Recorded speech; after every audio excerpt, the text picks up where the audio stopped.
നമ്മുടെ orientation programme 10.0 ഭാഗമായി 8ാമത്തെ session ആയ ഇംഗ്ലീഷ് ലാംഗ്വേജ് പ്രൊഫഷൻസി ബിൽഡിംഗ് എന്ന സെഷനിലേക്ക് ജോയിൻ ചെയ്ത എല്ലാ ലേണേഴ്സിനെയും ഞാൻ സ്വാഗതം ചെയ്യുകയാണ്. ആൻഡ് ഈ ഒരു സെഷനെ പറ്റി പറയുകയാണെങ്കിൽ നമ്മളുടെ ഇംഗ്ലീഷ് എൻറിച്ച്മെന്റ് പ്രോഗ്രാം ലീഡ് ആയിട്ടുള്ള ഹംന മാം ആയിരിക്കും ഈ ഒരു സെഷൻ ലീഡ് ചെയ്യുക. സോ ഞാൻ ഒട്ടും സമയം കളയാതെ ഹംന മാമിനെ ഈ ഒരു സെഷനിലേക്ക് ഇൻവൈറ്റ് ചെയ്യുകയാണ്. ഓവർ ടു യു ഹംന മാം. എന്റെ പേര് ഹംന. സോ നമ്മൾ ഓൾറെഡി ഇപ്പോൾ അബൈ സാർ പറഞ്ഞു, നമ്മൾ ഇന്ന് ഓറിയന്റേഷൻ സെഷൻസ് 10th ഓറിയന്റേഷൻ സെഷൻസിൽ ഇന്ന് സെഷൻ 8 ആണ്. ഇന്ന് നമ്മൾ ഫോക്കസ് ചെയ്യുന്നത് ഇംഗ്ലീഷ് ലാംഗ്വേജ് പ്രൊഫിഷ്യൻസി ആണ്. ടു ബി വെരി ഓണസ്റ്റ്, ഒരു ക്വസ്റ്റ്യൻ എല്ലാവരോടും ചോദിക്കുകയാണ്. നിങ്ങൾക്ക് എല്ലാവർക്കും തോന്നുന്നുണ്ടോ ഇപ്പോൾ ഈ ഒരു കോഴ്സ് കംപ്ലീറ്റ് ചെയ്യാൻ നമ്മൾ ഇനി പ്രത്യേകം ഇംഗ്ലീഷ് പഠിക്കണം അല്ലെങ്കിൽ ഉള്ള ഇംഗ്ലീഷിനെ മെച്ചപ്പെടുത്തണം എന്നൊക്കെ തോന്നുന്നുണ്ടോ? അങ്ങനെ തോന്നുന്നവരെ എനിക്ക് വീണ്ടും റിയാക്ട് ചെയ്തൊരു തംസ് അപ്പ് തരുമോ? ഇഫ് യു ഫീൽ ഇംഗ്ലീഷ് ഇനിയും ബെറ്റർ ആക്കേണ്ടതുണ്ട്, അല്ലെങ്കിൽ ഇംഗ്ലീഷ് അധികം അറിയാത്തവരാണ് എന്നുണ്ടെങ്കിൽ ഇംഗ്ലീഷ് പഠിക്കും. ഓക്കെ, സോ ഓൾമോസ്റ്റ് എല്ലാവർക്കും ആ ഒരു തോന്നലുണ്ട്. Okay, thank you for that. ആ ഒരു തോന്നലുണ്ടെങ്കിൽ മാത്രമേ നമുക്ക് പഠിക്കാൻ പറ്റുള്ളൂ. നമ്മൾ പഠിക്കേണ്ടതില്ല എന്ന് തോന്നിയാൽ നമുക്ക് ആർക്കും പഠിക്കാനും തോന്നില്ല. ഓക്കെ, സോ വൺസ് അഗെയിൻ എന്താണ് ഈ പ്രൊഫിഷ്യൻസി എന്നതുകൊണ്ട് നമ്മൾ എന്താ ഒരു ഒറ്റ ദിവസം കൊണ്ട് ഇംഗ്ലീഷ് അങ്ങോട്ട് മാസ്റ്റർ ആവുക എന്നതും അല്ല ഉദ്ദേശിക്കുന്നത്. മറിച്ച് എന്താണ്, ഡേ ബൈ ഡേ കൺസിസ്റ്റന്റ് ആയി ഈ ഇംഗ്ലീഷ് ലാംഗ്വേജ് നമ്മുടെ ഡെയിലി ഹാബിറ്റിൽ എവിടെയെങ്കിലും ഒന്ന് കൂടെ ചേർത്തുകൊണ്ട് ഡെയിലി കുറച്ചെങ്കിലും ഒരു വാക്കെങ്കിൽ ഒരു വാക്ക്, അതും ലേണിംഗ് തന്നെയാണ്. അപ്പോൾ നമ്മളുടെ ഇംഗ്ലീഷിന്റെ ക്ലാരിറ്റീനെ വർദ്ധിപ്പിക്കുക ഉള്ളതാണ് നമ്മൾ ഇപ്പോൾ ഇവിടെ ഇംഗ്ലീഷ് ലാംഗ്വേജ് പ്രൊഫിഷ്യൻസി മെച്ചപ്പെടുത്തുക എന്നതുകൊണ്ട് ഉദ്ദേശിക്കുന്നത്. ഓക്കെ, അപ്പൊ ഇവിടെ BA ഇംഗ്ലീഷുകാരുണ്ടെങ്കിൽ ഇത് അവർക്ക് മാത്രം ഉള്ളതല്ല കേട്ടോ, നമ്മളിവിടെ പഠിക്കുന്ന എല്ലാവർക്കും. And this is not just for your academic life. ഇവിടെ നമ്മൾ ഈ ഒരു ഇഗ്നുവിന്റെ ഈ ഒരു കോഴ്സ് തീർക്കാൻ മാത്രം വേണ്ടിയിട്ടല്ല നിങ്ങൾ ഇംഗ്ലീഷ് പഠിക്കേണ്ടത്. മറിച്ച് ഇംഗ്ലീഷ് ഒരു ഗ്ലോബൽ ലാംഗ്വേജ് ആണ്. ഏതൊരു നാട്ടിൽ പോയാലും ഇപ്പൊ അധിക കൺട്രീസിലെയും ഒഫീഷ്യൽ ലാംഗ്വേജിൽ ഇംഗ്ലീഷ് വരും. നമ്മളുടെ ഇന്ത്യയിലും ഇംഗ്ലീഷ് ഒഫീഷ്യൽ ലാംഗ്വേജിൽ വരുന്ന ലാംഗ്വേജ് ആണ്. അപ്പൊ നമ്മൾ ഓരോ കൺട്രിയിൽ പോയി അവിടുത്തെ ലാംഗ്വേജ് പഠിക്കുന്നതിനേക്കാൾ എത്രയോ ഈസിയാണ് ഒരു ഗ്ലോബൽ ലാംഗ്വേജ് അറിഞ്ഞിരിക്കുക. ഇംഗ്ലീഷ് അറിഞ്ഞു കഴിഞ്ഞാൽ ലോകത്തെ ഒരു 90% കൺട്രീസിൽ നമുക്ക് സർവൈവ് ചെയ്യാൻ പറ്റും. ഓക്കെ, ഓരോ കൺട്രീസിന്റെ ലാംഗ്വേജ് ഡിഫറെന്റ് ആണ്, ബട്ട് സർവൈവൽ ഈസി ആയിരിക്കും. ഓക്കെ, സോ ഇനി കുറച്ചുകൂടെ ഡീറ്റെയിൽഡ് ആയിട്ട് നമുക്ക് ഓരോന്ന് നോക്കാം. Your English journey is yours to shape. നമ്മൾ ആദ്യം പറഞ്ഞു, നിങ്ങൾ ഇന്ന് കുറച്ച് ഇംഗ്ലീഷ് വീഡിയോസ് എല്ലാം യൂട്യൂബിൽ കണ്ടിട്ട് ഒറ്റ ദിവസം കൊണ്ടോ ഒരാഴ്ച കൊണ്ടോ ഒരു മാസം കൊണ്ടോ നമുക്കൊരു നേറ്റീവ് സ്പീക്കറിനെ പോലെയോ അല്ലെങ്കിൽ ഒരു ഫ്ലുവന്റ് ഇംഗ്ലീഷ് സ്പീക്കറിനെ പോലെയോ ആവാൻ പറ്റില്ല. അത് വിത്ത് ടൈം സംഭവിക്കുന്നതാണ്. But with practice surely all of us can do it. Okay, പ്രാക്ടീസിലൂടെ നമ്മൾക്ക് എല്ലാവർക്കും ആ ഒരു ലെവലിലേക്ക് എത്താവുന്നതേ ഉള്ളൂ. ബട്ട് നമ്മൾ ആദ്യം നമ്മളുടെ ഒരു ടോൺ അതെല്ലാം നോക്കുന്നതിനേക്കാൾ മുമ്പ് നമ്മൾ നമ്മുടെ ബേസ് ബിൽഡപ്പ് ചെയ്യണം. Okay, that is English language നമ്മൾ പഠിച്ചു തുടങ്ങുമ്പോൾ അതിന്റെ ബേസ് ആയിട്ട് വരിക വൊക്കാബുലറി, ബേസിക് വൊക്കാബുലറിയും ബേസിക് ഗ്രാമറും. ഇത് രണ്ടുമാണ് നമുക്ക് വളരെ ബേസിക് ആയിട്ട് വരിക. പലപ്പോഴും നമുക്ക് ഫേസ് ചെയ്യാറുള്ള ഒരു കാര്യമാണ്, നമുക്കത് ഉള്ളിലുണ്ടാവും, പക്ഷെ അതൊരു ഇംഗ്ലീഷ് സെന്റൻസ് ആക്കി പുറത്തേക്ക് എത്തിക്കാൻ നമ്മൾ ബുദ്ധിമുട്ടും. ഇപ്പോ ഞാൻ ഇന്ന് ഉച്ചക്ക് ലഞ്ച് കഴിച്ചിട്ടില്ല എന്നുള്ളത് നമ്മുടെ ഉള്ളിലുണ്ടാവും, പക്ഷെ I no have lunch today അതൊരു പ്രോപ്പർ സെന്റൻസ് അല്ല. മറിച്ച് എന്താണത്, ഐ ഡിഡന്റ് അല്ലെങ്കിൽ I did not have my lunch today എന്നാണ് പറയേണ്ടത്. അപ്പൊ maybe I have no lunch today എന്ന് പറഞ്ഞത് മേ ബി ഓപ്പോസിറ്റ് നിൽക്കുന്ന ആൾക്ക് മനസ്സിലായിട്ടുണ്ടാവാം, പക്ഷെ ക്ലാരിറ്റി കുറവല്ലേ. സോ ഇന്ന് അല്ലെങ്കിൽ കുറെ പേരുടെ ഒരു ചിന്തയുണ്ട്, കേരളത്തിൽ തന്നെ നിൽക്കുകയാണെങ്കിൽ ഇംഗ്ലീഷ് ഇസ് നോട്ട് നെസസറി എന്നുള്ളത്. അതിലും വ്യത്യാസം വന്നു തുടങ്ങിയിരിക്കുകയാണ്. നമ്മുടെ കേരളത്തിൽ നടക്കുന്ന പല ഇന്റർവ്യൂസും ഇന്ന് ഇംഗ്ലീഷിലാണ് നടക്കുന്നത്. മലയാളികൾ മാത്രം വർക്ക് ചെയ്യുന്ന ഓഫീസുകളിൽ പോലും ഇംഗ്ലീഷിലാണ് ഇന്റർവ്യൂ നടക്കുന്നത്. അതെന്തുകൊണ്ടെന്നാൽ നമ്മൾ ഇന്ന് ഇപ്പോ കമ്മ്യൂണിക്കേഷൻ സ്റ്റൈൽ എങ്ങനെയാണ്, ഒരു കമ്പനിയിൽ നിന്ന് അല്ലെങ്കിൽ ഒരു ഇൻസ്റ്റിറ്റ്യൂട്ടിൽ നിന്ന് നമ്മൾ അധികവും കമ്മ്യൂണിക്കേറ്റ് ചെയ്യുന്നത് ത്രൂ ഇമെയിൽസ്. നമ്മൾ ഇംഗ്ലീഷിലാണ് ഇമെയിൽസ് ഡ്രാഫ്റ്റ് ചെയ്യുക. ഒഫീഷ്യൽ ആയിട്ടുള്ള മെസ്സേജുകൾ എല്ലാം ഇംഗ്ലീഷിലാണ്. നമ്മളിന്നിപ്പോ വാട്സപ്പ്, ഇൻസ്റ്റഗ്രാം, ലിങ്ക്ഡിൻ, ഇൻഡീഡ് എന്നിങ്ങനെയുള്ള സോഷ്യൽ പ്ലാറ്റ്ഫോംസ് എല്ലാം നമ്മൾ ഡെവലപ്പ് ചെയ്യുന്നത് ഇംഗ്ലീഷ് ലാംഗ്വേജിലൂടെയാണ്. ഓക്കെ, അപ്പൊ അതുകൊണ്ട് ഇംഗ്ലീഷ് ഈ ഒരു ലാംഗ്വേജ് അറിയുന്നതോടുകൂടെ ഒരുപാട് ഓപ്പർച്യൂണിറ്റീസിലേക്കുള്ള ഒരു ഡോർ ആണ് ഈ ഒരു ലാംഗ്വേജ്. ഓക്കെ, അതുകൊണ്ടാണ് ഇംഗ്ലീഷ് അറിഞ്ഞില്ലെങ്കിൽ നിങ്ങൾ ഒന്നും ആവില്ല എന്നൊന്നുമല്ല ഞാൻ പറയുന്നത്. ബട്ട് എന്താണ്, ഇംഗ്ലീഷ് അറിയില്ല എന്നുള്ള ഒറ്റ റീസൺ കൊണ്ട് ഒരുപാട് ഓപ്പർച്യൂണിറ്റീസ് നമ്മുടെ മുമ്പിൽ ഇല്ലാതാവുകയാണ്. ഓക്കെ, അപ്പൊ ഈ ഒരൊറ്റ ലാംഗ്വേജ് നിങ്ങൾ ജസ്റ്റ് ഇപ്പോ ലിങ്ക്ഡ്ഇൻ, ഇൻഡീഡ് എന്നിങ്ങനെയുള്ള ഈ നമ്മൾ ജോബിന് അപ്ലൈ ചെയ്യുകയും എന്നിങ്ങനെയുള്ള വെബ്സൈറ്റ്സ് അല്ലെങ്കിൽ സോഷ്യൽ മീഡിയ പ്ലാറ്റ്ഫോംസ് നോക്കുകയാണെന്നുണ്ടെങ്കിൽ, അല്ലെങ്കിൽ ഇപ്പോ നമുക്ക് ന്യൂസ് പേപ്പേഴ്സിലൊക്കെ സൺഡേസ് ഉണ്ടാവാറില്ലേ, എന്താണ് ജോബ് ന്യൂസുകൾ, അതിലൊക്കെ നോക്കിക്കോ fluency in English is A must. പക്ഷെ എന്തായിരിക്കും, നമ്മുടെ നാട്ടിൽ വല്ല സെയിൽസ് ഡിപ്പാർട്ട്മെന്റിലൊക്കെ വർക്ക് ചെയ്യാനായിരിക്കും, പക്ഷെ എന്താണ് അവിടെയും fluency in English is must. അതിന്റെ ഒരു റീസൺ എന്താണ്, മുമ്പ് കേരളത്തിൽ പുറത്തു നിന്ന് ആൾക്കാർ വന്ന് വൈറ്റ് കോളർ ജോബ്സിന് സെറ്റിൽ ആവൽ കുറവായിരുന്നു. അത് കൂടുതലും നമ്മൾ ബാംഗ്ലൂരും നമ്മൾ ഡൽഹിയിലേക്കും പോകലായിരുന്നു. പക്ഷെ ഇന്ന് ട്രിവാൻഡ്രം, എറണാകുളം ഒക്കെ എന്താണ് ഡിജിറ്റൽ സിറ്റികളായി വരികയാണ്. അതായത് നമ്മുടെ സൈബർ സിറ്റീസ് പോലെ ഡെവലപ്പ് ആയി വന്നുകൊണ്ടിരിക്കുന്ന സമയത്ത് മുംബൈ, ഡൽഹി എന്നിങ്ങനെയുള്ള ഒരുപാട് സ്റ്റേറ്റിൽ നിന്ന് ആൾക്കാർ വരുന്നുണ്ട്. അപ്പൊ എന്താണ്, ഇംഗ്ലീഷ് അറിഞ്ഞിരിക്കുക എന്നുള്ളത് ഇന്ന് നാട്ടിൽ തന്നെ വർക്ക് ചെയ്യുന്നവർക്കും വളരെ എന്താ പറയാ ഇമ്പോർട്ടന്റ് ആയിട്ടുള്ള ഒരു നെസസിറ്റി ആയിട്ടാണ്. ഓക്കെ, സോ എന്തുകൊണ്ട് നമ്മൾ ഇംഗ്ലീഷ് പഠിക്കണം എന്നുള്ളതിന്റെ ഒരു രത്നച്ചുരുക്കം പറഞ്ഞതാണ് കേട്ടോ ഞാൻ. Okay, why this session matters, break the language barrier. English എന്നൊരു ലാംഗ്വേജ് അല്ലെങ്കിൽ ആ ഒരു ലാംഗ്വേജ് പഠിക്കാൻ എന്തൊക്കെയാണോ ബാരിയർ ആയിട്ട് നിൽക്കുന്നത് അതിനെ നമ്മൾക്ക് ബ്രേക്ക് ചെയ്യാൻ നോക്കാം. ഇതിനെ കൂടെ കൂട്ടാൻ ഇംഗ്ലീഷ് അത്ര ലാംഗ്വേജുകളിൽ വെച്ച് മറ്റൊരു മദർ ടങ്ങിലുള്ള ഒരാൾ മലയാളം പഠിക്കുന്നതിനേക്കാൾ വളരെ എളുപ്പത്തിൽ നമുക്ക് ഇംഗ്ലീഷ് പഠിക്കാം. ഇംഗ്ലീഷ് ബാക്കിയുള്ള നമ്മുടെ മലയാളം ഗ്രാമർ ഒക്കെ പഠിക്കുന്നതിനേക്കാൾ വളരെ ഈസിയാണ് English grammar. Okay, next is build core English skills. നമുക്ക് ഇംഗ്ലീഷ് ഡെവലപ്പ് ചെയ്യാൻ വേണ്ടിയിട്ടുള്ള വളരെ ബേസിക് ആൻഡ് കോർ ആയിട്ടുള്ള സ്കിൽസ് ഒന്ന് ഡിസ്കസ് ചെയ്ത് പോവാം. Practice with real tools and finally fluency through consistency. Daily consistent ആയിട്ട് ഒരു വാക്കെങ്കിലും വെച്ച് പഠിച്ചാൽ ഒരു 3 months ടൈം പീരീഡ് കൊണ്ടൊക്കെ എന്താണ് നമുക്ക് നല്ല രീതിയിൽ തെറ്റുകളില്ലാതെ 3 months ഞാൻ പറയുന്നത് ഒരു വളരെ സ്ലോ പേസിൽ പഠിച്ചിട്ടാണ് കേട്ടോ. 1 മാസം കൊണ്ടൊക്കെ അടിപൊളിയായിട്ട് ഇംഗ്ലീഷ് പറയുന്നവരുണ്ട്. അത് നമ്മുടെ ഇൻഡിവിജ്വൽ കപ്പാസിറ്റി ഒക്കെ അനുസരിച്ചിരിക്കും. പിന്നെ എന്താണ്, ഓരോരുത്തരിടുന്ന എഫേർട്ട് അനുസരിച്ചിരിക്കും. സോ ഇത്രയും നേരം നമ്മളൊരു ഇൻട്രൊഡക്ഷനിൽ തന്നെയാണ് നിന്നത്. ഇനി നമുക്ക് ശരിക്കുള്ള കാര്യങ്ങളിലേക്ക് കിടക്കാം. സോ അഗെയിൻ ഞാൻ ഓൾറെഡി പറഞ്ഞ കാര്യമാണ് ഇമ്പോർട്ടൻസ് ഓഫ് ഇംഗ്ലീഷ്. അക്കാഡമിക്കിലും ഇമ്പോർട്ടന്റ് ആണ്, ഇത് കരിയറിലും ഇമ്പോർട്ടന്റ് ആണ്. നമ്മൾ ഇവിടെ ഒരു ഇഗ്നു കോണ്ടെക്സ്റ്റ്, നിങ്ങൾ ഇവിടെ ചെയ്തുകൊണ്ടിരിക്കുന്ന കോഴ്സിന് എന്തുകൊണ്ട് ഇംഗ്ലീഷ് പഠിക്കുക എന്നുള്ളത്, അല്ലെങ്കിൽ ഇന്നൊരു സെഷൻ നിങ്ങൾക്ക് ഇംഗ്ലീഷിനായിട്ട് വെച്ച് തരണം എന്ന് ചോദിച്ചാൽ എന്താണ്, അസൈൻമെന്റ്സ് എഴുതാൻ ഇഗ്നുവിന് 2 ഓപ്ഷനാണുള്ളത്, ഹിന്ദി അല്ലെങ്കിൽ ഇംഗ്ലീഷ് എന്നുള്ളത്. അപ്പൊ അതിലെന്തായാലും നമ്മൾക്ക് എളുപ്പം എന്താണ്, ഇംഗ്ലീഷിൽ എഴുതാന്നുള്ളതാണ്. സോ അസൈൻമെന്റ്സ് എഴുതാൻ ഇംഗ്ലീഷ് അറിഞ്ഞിരിക്കണം, എക്സാംസ് എഴുതാൻ ഇംഗ്ലീഷ് അറിഞ്ഞിരിക്കണം, മറ്റേതൊരു റൈറ്റിംഗ് ടാസ്കിനും എന്താണ് ഇംഗ്ലീഷ് അറിഞ്ഞിരിക്കണം in IGNOU point of view.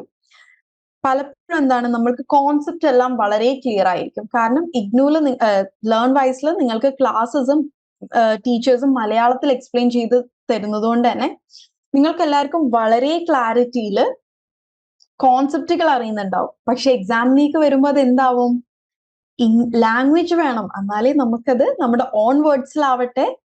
ഇപ്പൊ ഇത്രയും അത്യാവശ്യം ഫാസ്റ്റ് അല്ലേ നമ്മുടെ പോർഷൻ, അത്രയും പോർഷൻ നമ്മൾ കാണാപ്പാഠം പഠിച്ചു വന്ന് എഴുതുക എന്നുള്ളതിന്റെ പോസിബിലിറ്റി എത്രമാത്രമാണെന്ന് നിങ്ങൾ ഓരോരുത്തരും ആലോചിച്ചാൽ മതി.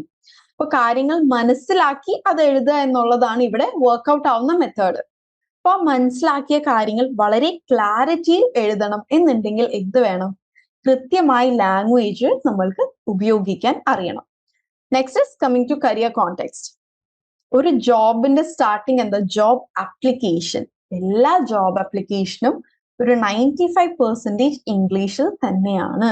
വളരെ എന്താ പറയാ വിരളമായിട്ട് ഗവൺമെന്റ് പോസ്റ്റുകൾ അല്ലെങ്കിൽ ഗവൺമെന്റ് ഫോംസ് ഒക്കെ വളരെ ചുരുക്കം മാത്രമാണ് ഇപ്പൊ നമുക്ക് മലയാളത്തിൽ തന്നെ അവൈലബിൾ ആയിട്ടുള്ളത്. ഓക്കെ, ബാക്കി ഫ്രം ജോബ് ആപ്ലിക്കേഷൻ, നമ്മുടെ CV അത് ഇംഗ്ലീഷിലാണ്, ജോബ് ആപ്ലിക്കേഷൻസ് ഇംഗ്ലീഷിലാണ്. ഇനി ഒരു ജോബിൽ കയറി എന്ന് വിചാരിക്കാം, ഏതൊരു ജോബിൽ എന്താണ് നമുക്ക് കമ്മ്യൂണിക്കേറ്റ് ചെയ്യണം, വ്യത്യസ്ത വ്യക്തികളുമായിട്ടാവാം, മറ്റ് കമ്പനികളുമായിട്ടാവാം.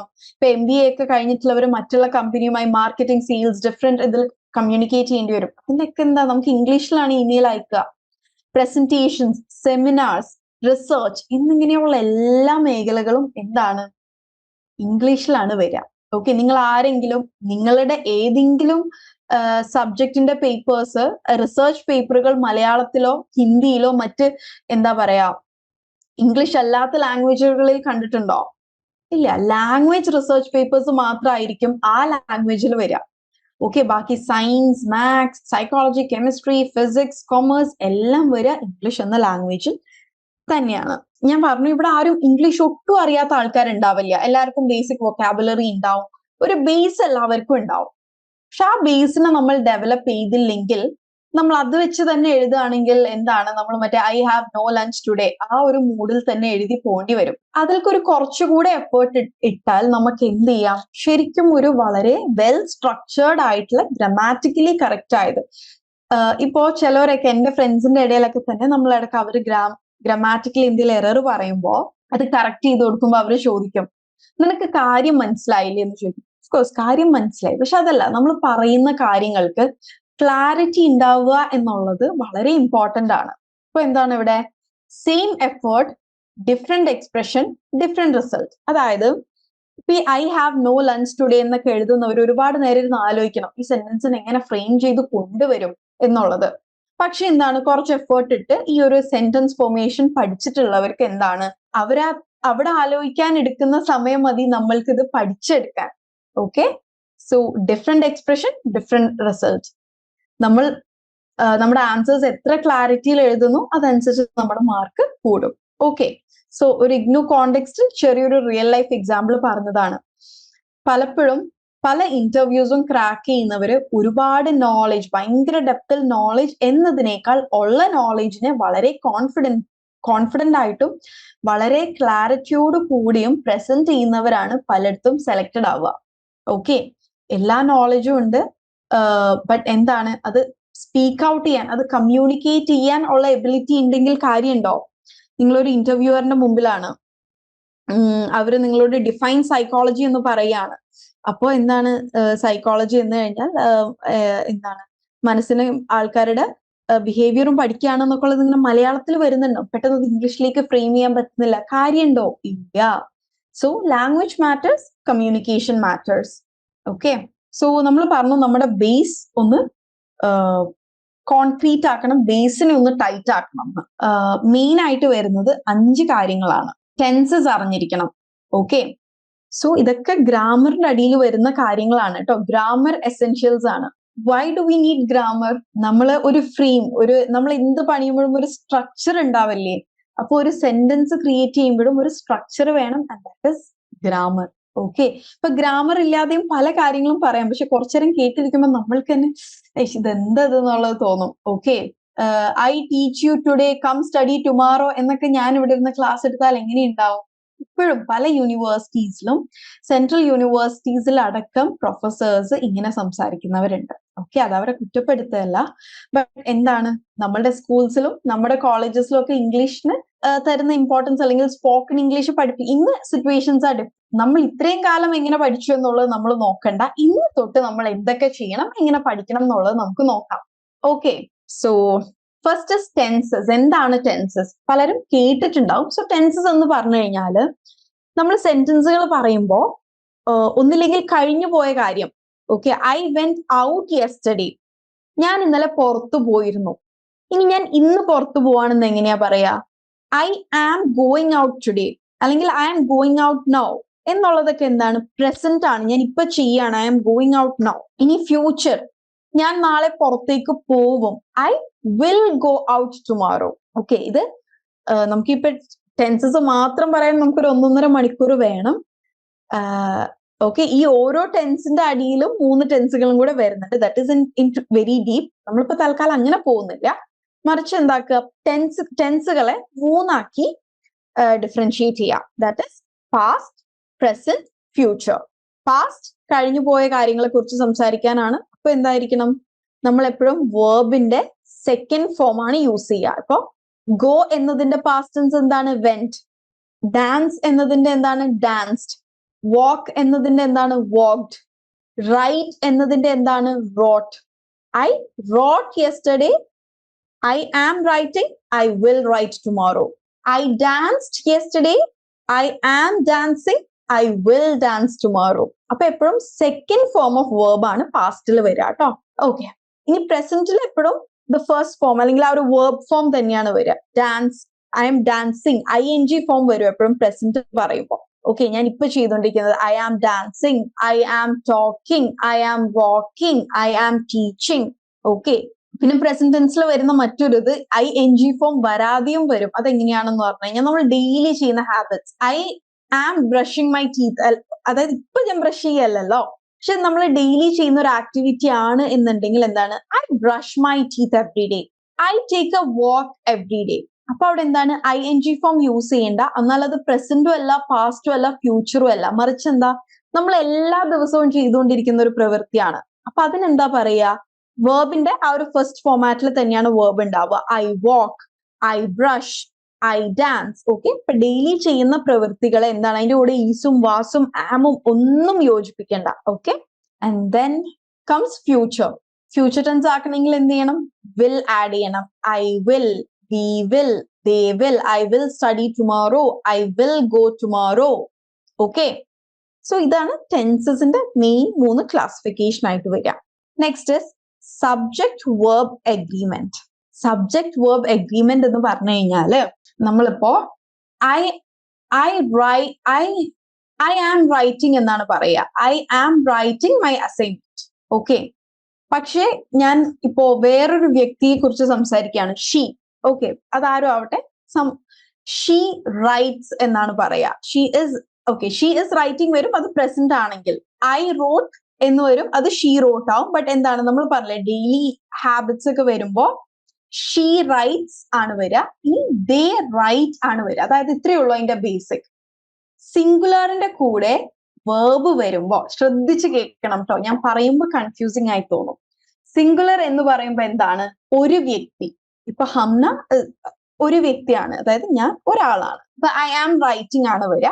ബട്ട് അതല്ലാതെ നമ്മൾ ഈ ഷീ, ഹി എന്നൊക്കെ ഉള്ള പ്രോനൗൺസ് യൂസ് ചെയ്യില്ലേ, അപ്പൊ അതൊക്കെ സിംഗുലർ അല്ല. അതിന്റെ കൂടെ നമ്മൾ വേർബില് എസ് ആഡ് ചെയ്യണം. ഒരാളാണെങ്കിൽ വേർബില് എസ് ഉണ്ടാവണം. ഹി ഓർ ഷീ ആണെങ്കിൽ ഹി റൈറ്റ്സ്, ഷീ റൈറ്റ്സ് എന്നാണ് വരിക. ഓക്കെ, പക്ഷെ ഒന്നിലധികം ആൾക്കാരുള്ളപ്പോ എന്താണ് വരിക, വി റൈറ്റ്, ദേ റൈറ്റ്. അപ്പൊ വേർബിന്റെ കൂടെ എസ് വേണ്ട. ക്ലിയർ ആയോ? ഹി ഓർ ഷീ ആണെങ്കിൽ writes, she dances very well, she walks every day. വേർബിന്റെ കൂടെ ഒരു എസ് ആഡ് ചെയ്യുക, അത്രേ ഉള്ളൂ. ബട്ട് പ്ലൂറൽ ആണെങ്കിൽ ഇപ്പൊ വി, ദേ എന്നൊക്കെ പറയുമ്പോ എന്താണ്, ഒന്നിലധികം ആൾക്കാരല്ലേ. ഓക്കെ, വി ഞങ്ങൾ, ദേ അവർ എന്നൊക്കെ പറയുമ്പോൾ ഒന്നിലധികം ആൾക്കാരുള്ളത് കൊണ്ടാണല്ലോ നമ്മൾ വിയും ദേയും യൂസ് ചെയ്യുന്നത്. അവിടെ എന്താണ്, we walk, they write, we dance, they study. Clear ആയോ? ഓക്കെ, ഈ കോൺസെപ്റ്റ് എല്ലാവർക്കും പെട്ടെന്ന് ഒറ്റയടിക്ക് കിട്ടിക്കോളണം എന്നില്ല. കിട്ടാത്തവർ ഇതിപ്പോ ഞാൻ ഈ പറഞ്ഞതുപോലെയൊക്കെ ഒന്ന് എഴുതി വെച്ചിട്ട് നിങ്ങൾ സ്വന്തമായിട്ടൊന്ന് ഗൂഗിൾ ചെയ്യുകയും യൂട്യൂബ് ചെയ്യുകയൊക്കെ ചെയ്ത് കഴിഞ്ഞാൽ നിങ്ങൾക്ക് ഇതിന്റെ ഫെർദർ ഇത് കിട്ടും കേട്ടോ.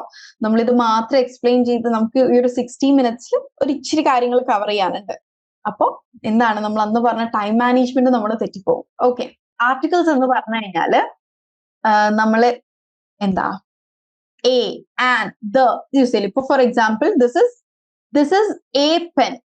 Okay, this is A pen ആണ്, പക്ഷെ ആൻ ആപ്പിൾ ആണ്. അതെന്തുകൊണ്ടാണ് എ പെന്നും, എന്തുകൊണ്ടാണ് ഞാൻ ദിസ് ഇസ് ആൻ പെൻ എന്ന് പറയാത്ത? ഇത് എന്തുകൊണ്ടാണ് ആൻ പെൻ ആവാത്ത? എ പെൻ ആയതും ആപ്പിൾ എന്തുകൊണ്ടാണ് ആൻ ആപ്പിൾ ആയതും? This is an apple, that is an elephant.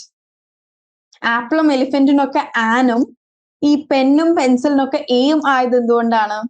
Okay, simple, ഇത്രയേ ഉള്ളൂ. വവൽസ് തുടങ്ങുന്നതിനേക്കാൾ മുമ്പ്, അതായത് വവൽസ് ഏതൊക്കെയാണ്? A, E, I, O, U. There are 5 vowels in English. മൊത്തം 26 ആൽഫബറ്റ്സ് ആണ്, അതിൽ 5 എണ്ണം വവൽസ് ആണ്. വവൽസ് ഏതൊക്കെയാണ്? A, E, I, O, U. ഈ A, E, I, O, U വെച്ച് തുടങ്ങുന്ന വേർഡ്സിന്റെ മുമ്പിൽ നമ്മൾ ആൻ ആണ് യൂസ് ചെയ്യുക കേട്ടോ. An apple, an elephant, an ice cream, an umbrella, an owl. Okay, ഇനി ബാക്കി ഏത് ലെറ്റർ വെച്ച് തുടങ്ങുന്ന വേർഡ്സിനും നമ്മൾ എന്താണ് യൂസ് ചെയ്യുക? A pen, A com, A car. Okay, ബാക്കി വവൽസ് എന്നും ഈ വവൽസിൽ പെടാത്ത അക്ഷരങ്ങളെ നമ്മൾ കോൺസണൻസ് എന്നാണ് പറയുക. ഓക്കെ, അപ്പൊ വവൽസ് വെച്ച് തുടങ്ങുന്ന വാക്കുകളുടെ മുമ്പിൽ ആനും കോൺസണൻസ് വെച്ച് തുടങ്ങുന്ന വാക്കുകളുടെ മുമ്പിൽ നമ്മൾ എയും ആണ് യൂസ് ചെയ്യുക. ഇനിയിപ്പോ ചില വേർഡ്സിന് മുമ്പിൽ നമ്മൾ ദ യൂസ് ചെയ്യും. ഇപ്പോ the Taj Mahal is A beautiful monument എന്നാണ് പറയുക. അതെന്തുകൊണ്ടാണ് എ താജ്മഹൽ എന്ന് പറയാത്തത്? ടി ഒരു കോൺസണന്റ് ആണ്. പിന്നെ എന്തുകൊണ്ടാണ് നമ്മൾ എ താജ്മഹൽ എന്ന് പറയാത്തത്? ഒരെണ്ണം മാത്രം ഉള്ളത്. ഇപ്പൊ സ്പെസിഫിക്, ഇപ്പൊ താജ്മഹൽ ഒരെണ്ണല്ലേ ഉള്ളൂ, എ താജ്മഹൽ എന്ന് പറയണ്ട. കാരണം ഈ എയും ആനൊക്കെ കൊണ്ടുള്ള ഉദ്ദേശം എന്താണെന്നറിയോ? ദിസ് ഇസ് എ പെൻ എന്നത് മലയാളത്തിലേക്ക് വരുമ്പോ ഇതൊരു പേനയാണ്. നമ്മൾ ഒരു താജ്മഹൽ എന്ന് പറയേണ്ട ആവശ്യം ഇല്ല, കാരണം താജ്മഹൽ ഒറ്റൊന്നേ ഉള്ളൂ. ഓക്കെ ഓക്കെ അല്ലേ? ഇഫ് ദ കോൺസെപ്റ്റ്, അതായത് ഒരെണ്ണം മാത്രം. The moon is earth satellite. A moon എന്ന് പറയണ്ട, കാരണം ചന്ദ്രൻ ഒരെണ്ണേ ഉള്ളൂ, മൂൺ ഒരെണ്ണേ ഉള്ളൂ. ഓക്കെ, ക്ലിയർ അല്ലേ? So an is used with words that start with vowels. A is used with words that start with consonants. The use ചെയ്യാൻ നമ്മൾ വളരെ specific ആയിട്ട്, അത് നമുക്കിനി അതൊരു താജ്മഹൽ ആണ്, അതൊരു മൂണാണ് എന്നൊന്നും നമ്മൾ പറയേണ്ട ആവശ്യം വരുന്നില്ല, കാരണം അതൊക്കെ ഒരെണ്ണേ ഉള്ളൂ. ഇപ്പൊ എന്റെ മുറ്റത്തൊരു കാർ ഉണ്ടെന്ന് വിചാരിക്കുക, അതിന് ഞാൻ ദിസ് ഇസ് എ കാർ എന്ന് പറയണം എന്നില്ല. I can tell the car is mine. കാരണം എന്താണ്? അവിടെ ഒരു കാറേ ഉള്ളൂ. അപ്പൊ ആ ഒരു കാർ എന്റെ ആണെന്ന് പറയേണ്ട ആവശ്യമില്ല, കാരണം എന്താ? അവിടെ ഒരു കാറേ ഉണ്ടാവുള്ളൂ. സോ നമ്മൾ സ്പെസിഫിക് ആയിട്ട് സംസാരിക്കുകയാണ്, ദ കാർ ഇസ് മൈൻ. ആ കാർ എന്റെ ആണ്, കാരണം അവിടെ ഒരു കാറേ ഉള്ളൂ. Okay okay, so that's with articles. Next is prepositions. നമ്മൾ ഇംഗ്ലീഷിൽ ഒരുപാട് 2 letter വേർഡ്സ് കാണാറുണ്ട്, ലൈക്ക് ഇൻ, ഓൺ, അറ്റ്, അതുപോലെ തന്നെ ബിലോ, എബവ്, ആഫ്റ്റർ, ബിഫോർ എന്നിങ്ങനെയുള്ള സമയങ്ങൾ അല്ലെങ്കിൽ സ്ഥലങ്ങളെ സൂചിപ്പിക്കാൻ ഉപയോഗിക്കുന്ന വാക്കുകളെയാണ് നമ്മൾ പ്രപ്പോസിഷൻസ് എന്ന് പറയുന്നത്. For example, my box is in the bag. Okay, എന്റെ ബോക്സ് ബാഗിന്റെ ഉള്ളിലാണ്. അപ്പൊ എന്റെ ബോക്സ് ഇരിക്കുന്ന സ്ഥലം പറയാൻ വേണ്ടിയിട്ട് ഞാൻ അവിടെ എന്ത് യൂസ് ചെയ്തു? In, IN. My box is in the bag. Okay okay, അല്ലെങ്കിൽ മറ്റൊരു എക്സാമ്പിൾ പറയുകയാണെങ്കിൽ my book is in the bag, ഉള്ളിലാണ്. ഇനി ഞാൻ പറയാണ് my book is on the table. On എന്ന വാക്ക് നമ്മൾ ഉപയോഗിക്കുക എപ്പോഴാണ്? എന്തിനെങ്കിലും മുകളിൽ ഇരിക്കുകയാണെങ്കിൽ. My book is on the table. Okay, ഇനി കബോർഡിന്റെ ഉള്ളിലാണെങ്കിൽ എന്താണ്? ഇൻ ദ കബോർഡ് ആണ്. ഇനി നമ്മൾ എവിടെയെങ്കിലും വെയിറ്റ് ചെയ്യാണെന്ന് പറയാം.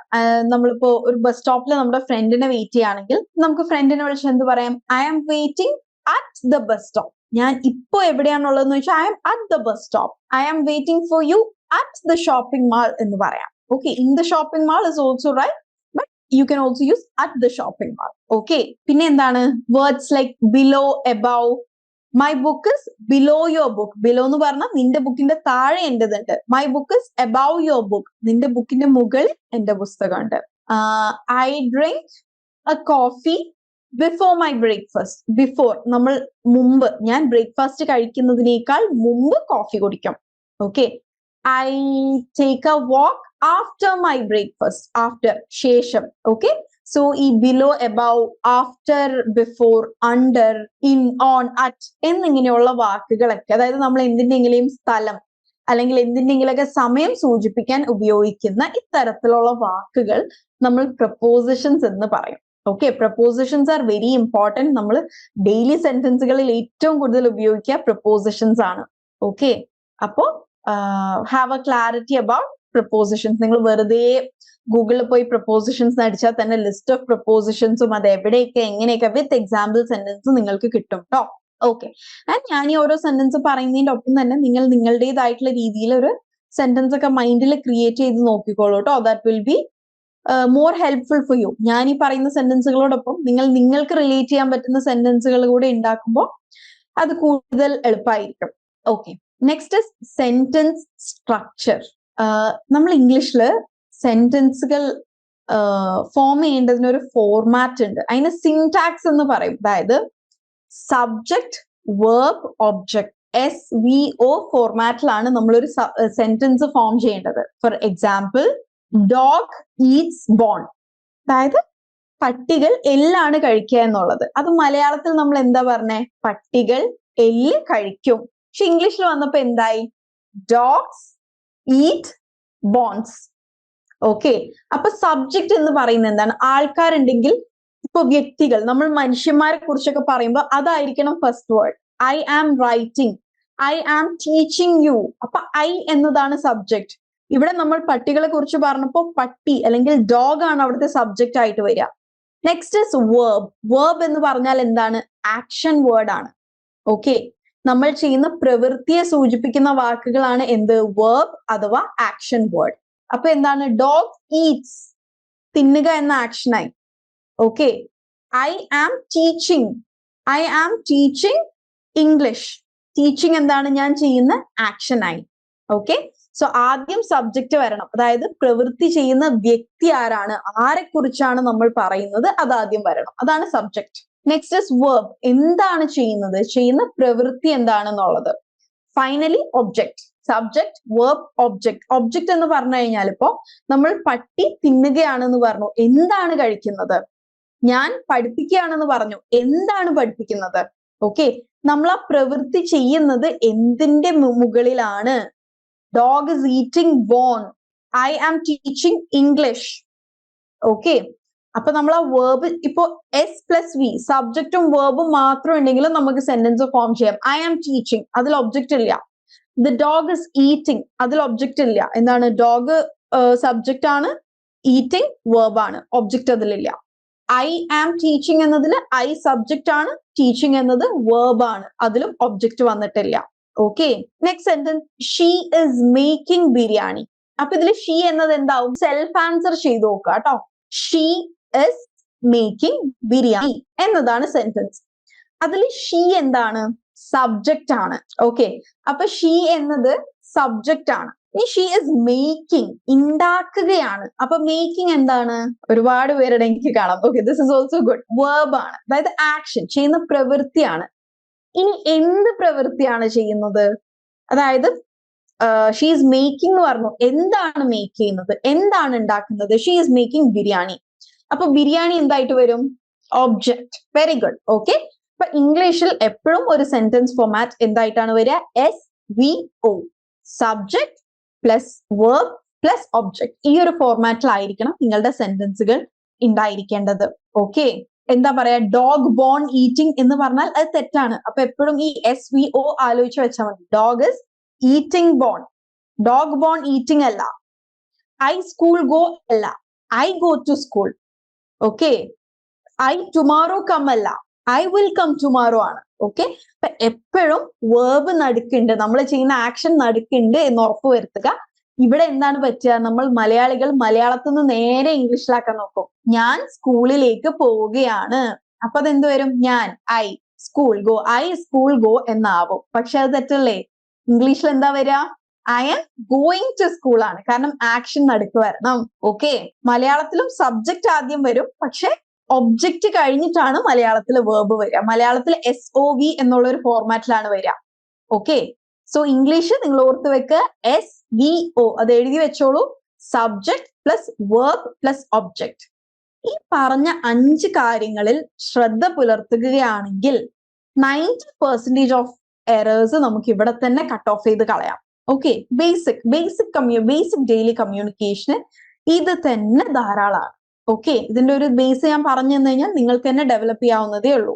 Next is vocabulary building. ഇപ്പൊ ഈ പറഞ്ഞ കാര്യങ്ങളൊക്കെ നമ്മൾ പഠിക്കാൻ വേണ്ടിയിട്ട് ചെയ്യാൻ പറ്റിയ ഒരു ഈസി മെത്തേഡ് എന്ന് പറയുന്നത്, നമ്മൾ ഡെയിലി ഇംഗ്ലീഷ് പഠിക്കാൻ വേണ്ടി ഒരുപാട് സമയം മാറ്റി വെക്കുന്നതിനേക്കാൾ. കാരണം എന്താണ്? നമുക്ക് ഡെയിലി ഇവിടെ അധികം ആൾക്കാരും വർക്ക് ചെയ്യുന്നവരായിരിക്കാം, ഹോം മേക്കേഴ്സ് ഉണ്ടാവാം. അപ്പൊ അത് കഴിഞ്ഞ് നമ്മൾ ഇഗ്നൂന്റെ ക്ലാസ്സും അറ്റൻഡ് ചെയ്ത് പിന്നെയും ഇംഗ്ലീഷ് പഠിക്കാൻ വേണ്ടി പ്രത്യേകം സമയം മാറ്റി വെക്കുന്നതിനേക്കാൾ നമ്മൾ ചെയ്യുന്ന പാസീവ് ആയിട്ടുള്ള ചില പ്രവൃത്തികൾ ഉണ്ടാവില്ലേ? ഫോർ എക്സാമ്പിൾ, ഡ്രൈവ് ചെയ്യുന്നതിന്റെ ഇടയിലൊക്കെ എന്താണ് നമ്മൾക്ക് നമ്മളുടെ ചിന്തകളെ ഇംഗ്ലീഷിൽ ട്രാൻസ്ലേറ്റ് ചെയ്ത് നോക്കാം. ഇന്ന് ഓഫീസിൽ പോയിട്ട് എനിക്ക് കുറെ ജോലി ചെയ്യാനുണ്ട്.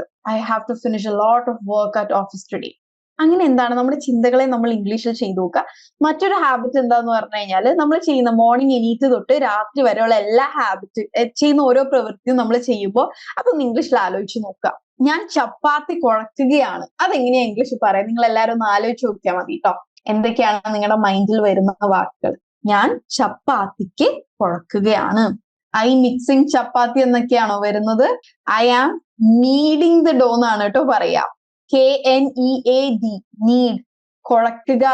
നമ്മൾ മാവ് കുഴക്കുന്നതിന് ഉപയോഗിക്കുന്നത് എന്താണ്? നീഡിങ് ആണ്. ഇവിടെ നമ്മളൊന്നും മിക്സ് ചെയ്യുന്നില്ലല്ലോ. അധികം ആൾക്കാരും പറയാ I am mixing the powder for chapati എന്നൊക്കെ പറയാറുണ്ട്. നമ്മൾ ഇത്രയും അധികം വാക്കുകൾ ഉപയോഗിക്കേണ്ട കാര്യമില്ല.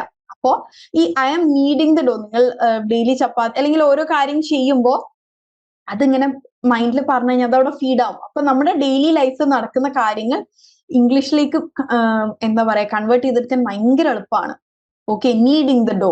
അതേപോലെ എന്താണ്, ഇപ്പൊ നമ്മൾ ഡ്രൈവ് ചെയ്യുമ്പോൾ I am driving the car.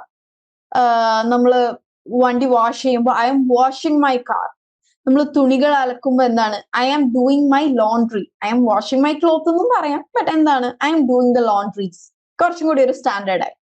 ഒരാള് ആരെങ്കിലൊക്കെ ഫ്രണ്ട്സ് ഫോൺ വിളിച്ചു I am washing my clothes എന്ന് പറയുന്നതിനേക്കാൾ കുറച്ചും കൂടെ സ്റ്റാൻഡേർഡ് അല്ലേ I am doing my laundry എന്ന് പറയുന്നത്.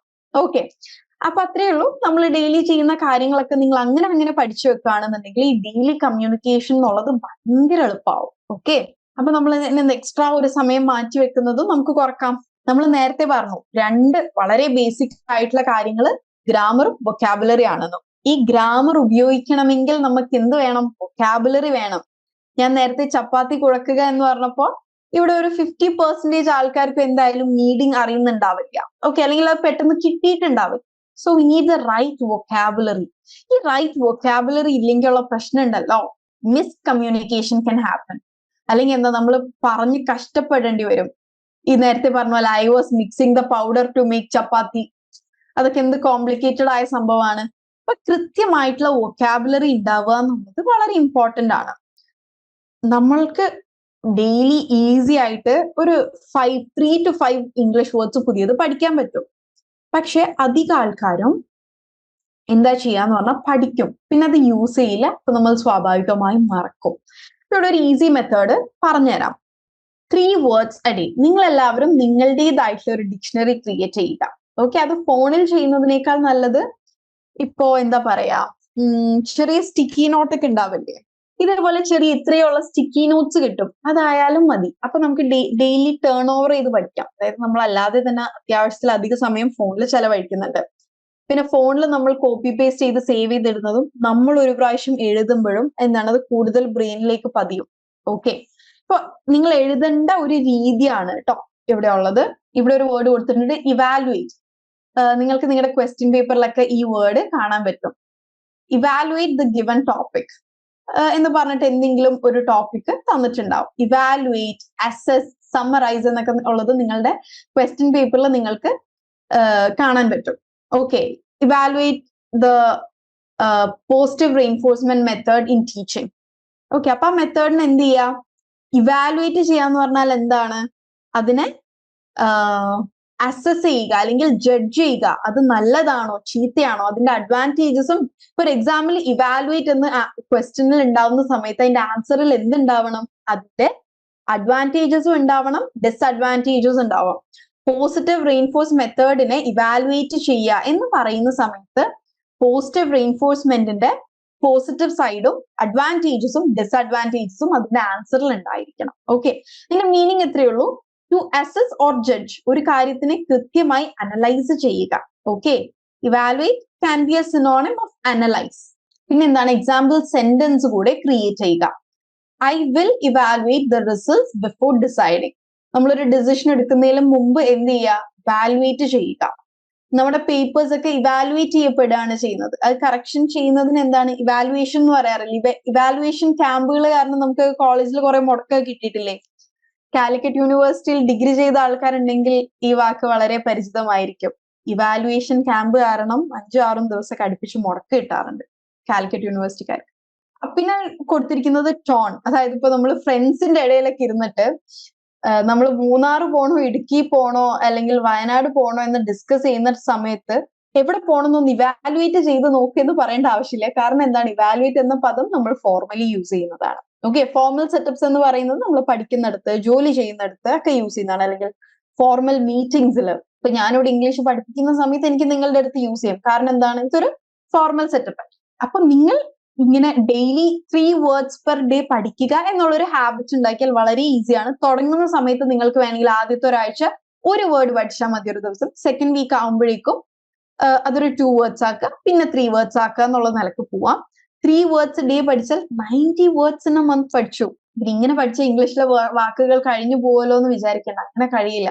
നിങ്ങളുടെ ആരുടെയെങ്കിലും മറ്റേ ഓക്സ്ഫോർഡ് ഡിക്ഷണറി ഒക്കെ ഉണ്ടെങ്കിൽ അതിന്റെ വലുപ്പം ഒന്ന് നോക്കിയാൽ മതി. ഓക്കെ, അപ്പൊ നമ്മളിപ്പോ ഡിക്ഷണറി നോക്കിയൊന്നല്ല വാക്കുകൾ പഠിക്കേണ്ടത്, മറിച്ച് നമ്മൾക്ക് വാക്കുകൾ പഠിക്കാൻ എളുപ്പം എങ്ങനെയാണെന്നറിയോ? ഞാൻ പറഞ്ഞില്ലേ, രാവിലെ തൊട്ട് ചെയ്യുന്ന ഓരോ കാര്യങ്ങളും ആ ചെയ്യുന്നതിന്റെ ഒപ്പം ഇംഗ്ലീഷിൽ പറയാൻ ശ്രമിച്ചു നോക്കുക. അപ്പൊ എന്താണ്, ചിലപ്പോ അതിന്റെ വാക്ക് കിട്ടില്ല. ഓക്കെ, എന്തെങ്കിലും ചെയ്യുമ്പോ ഇതിന്റെ ഇംഗ്ലീഷ് ഇപ്പൊ എന്താ, മറ്റേ പ്രാഞ്ചേട്ടനിൽ ആ കുട്ടി വന്ന് ചോദിക്കില്ലേ, അച്യുതാനന്ദൻ എത്രാമത്തെ മുഖ്യമന്ത്രിയാണെന്ന് എങ്ങനെ ഇംഗ്ലീഷിൽ ചോദിക്കും എന്ന് പറയില്ലേ? അപ്പൊ നമ്മൾ എല്ലാരും ഒന്ന് ആലോചിച്ച് പോയില്ലേ, ശരിയാണല്ലോ, ഹൗ മച്ച് ഒന്നും ചോദിക്കാൻ പറ്റില്ല, ഇത് എങ്ങനെ ചോദിക്കും എന്നുള്ളത് നമ്മളൊക്കെ ആലോചിച്ചില്ലേ? അതേപോലെ ഡെയിലി രാവിലെ തൊട്ട് ഓരോ കാര്യങ്ങൾ ചെയ്യുമ്പോൾ നിങ്ങൾ ആലോചിക്കുമ്പോൾ നിങ്ങൾക്കും മൈൻഡിൽ വരും, ഈ വാക്കിന്റെ ഇംഗ്ലീഷ് എന്താണെന്ന് കിട്ടണില്ലല്ലോ. അപ്പൊ എന്ത് ചെയ്യാ, ജസ്റ്റ് ഗൂഗിൾ ചെയ്യുക, ഇംഗ്ലീഷ് ഓഫ് ദിസ് എന്ന് അടിച്ചു കഴിഞ്ഞാൽ നമുക്ക് അങ്ങനെ തന്നെ കിട്ടും. അതല്ലാന്നുണ്ടെങ്കിൽ ഫ്രീ ആയിട്ട് യൂസ് ചെയ്യാൻ പറ്റുന്ന കുറച്ച് ആപ്പുകൾ ഞാൻ പരിചയപ്പെടുത്തി തരാം കേട്ടോ. ഇന്നെല്ലാം എന്താണ്, ടിപ്പ് ഓഫ് ദ ഫിംഗറിൽ അവൈലബിൾ ആണ്. കണ്ടെത്താൻ സാധിച്ചില്ല എന്നുള്ളൊരു എക്സ്ക്യൂസ് പറയാൻ. അപ്പൊ അത്തരത്തിലുള്ള വേർഡ്സ് ഡെയിലി ലൈഫിൽ ഉപയോഗിക്കേണ്ട വാക്കുകൾ പഠിക്കുകയാണെങ്കിൽ നിങ്ങൾക്ക് പെട്ടെന്ന് പഠിച്ചെടുക്കാൻ പറ്റും. ഇവിടെ 2 എക്സാമ്പിൾസും കൂടെ കൊടുത്തിട്ടുണ്ട്. Sustain, inspire. ഇവിടെ ജസ്റ്റ് ഈ ഒരു ടേബിൾ ഫോർമാറ്റ് നിങ്ങളൊന്ന് ഒന്ന് എഴുതിയെടുത്തോളൂ, അല്ലെങ്കിൽ ഒന്ന് സ്ക്രീൻഷോട്ട് എടുത്ത് വെക്കുകയോ ചെയ്തോളൂ. അപ്പൊ നിങ്ങളും ഒരു വേർഡ് എഴുതുമ്പോൾ ആദ്യം വേർഡ് എഴുതുക, ആ വേർഡിന്റെ മീനിങ് എഴുതുക. ആൻഡ് വേറൊരു കാര്യം, മലയാളം മീനിങ് എഴുതി പഠിക്കണ്ട കേട്ടോ. ഇവാലുവേറ്റ്, അതിന് മലയാളം മീനിങ് അല്ല, ഇംഗ്ലീഷ് മീനിങ് എഴുതുക. വേർഡ് ഇവാലുവേറ്റിന്റെ ഇംഗ്ലീഷ് മീനിങ് ആണ് to assess or judge. Okay, Malayalam meaning എഴുതി പഠിച്ചാൽ നമ്മൾ പഠിക്കില്ല. ഇംഗ്ലീഷ് വേർഡ്സിന്റെ മീനിങ് ഇംഗ്ലീഷ് മീനിങ്ങിൽ തന്നെ അങ്ങനെ എഴുതി പഠിക്കുക കേട്ടോ. മനസ്സിലായില്ലേ ഞാൻ ഇംഗ്ലീഷ് മീനിങ് എന്നതുകൊണ്ട് ഉദ്ദേശിച്ചത്? ഇവിടെ ഈ 3 വേർഡ്സിന്റെയും മീനിങ്ങിന്റെ താഴെ കൊടുത്തിരിക്കുന്നത് അതിന്റെ ഇംഗ്ലീഷ് മീനിങ്സ് ആണ്. അപ്പൊ നിങ്ങൾ അങ്ങനെ തന്നെ ഒന്ന് എഴുതി പഠിക്കുക. എക്സാമ്പിൾ സെന്റൻസ് എഴുതുക. എക്സാമ്പിൾ സെന്റൻസുകൾ എഴുതുമ്പോൾ നെറ്റിൽ നോക്കി എഴുതരുത്, നിങ്ങളുടെ ലൈഫുമായി ബന്ധപ്പെട്ട് നിൽക്കുന്നവർ പോലെ എഴുതുക. അപ്പൊ നിങ്ങൾക്ക് ആ വാക്കുകൾ കൂടുതൽ എളുപ്പത്തിൽ ഓർമ്മിപ്പിക്കാൻ പറ്റും. അപ്പൊ എന്ത് ചെയ്യുക, ഈ എക്സാമ്പിൾ സെന്റൻസ് എഴുതുമ്പോൾ ഈ SVO ഫോർമാറ്റ് എന്നല്ലേ എന്നൊന്ന് നോക്കുക. ഓക്കെ, ഇനി എക്സാമ്പിൾസ് എഴുതിയിട്ട് നിങ്ങൾക്ക് തെറ്റാണോ എന്ന് ഡൗട്ട് ഉണ്ടെങ്കിൽ നിങ്ങളുടെ കൂട്ടത്തിൽ ഇംഗ്ലീഷ് ബെറ്റർ ആയിട്ട് അറിയുന്നവരുണ്ടെങ്കിൽ അവരുമായി ഡിസ്കസ് ചെയ്യാം.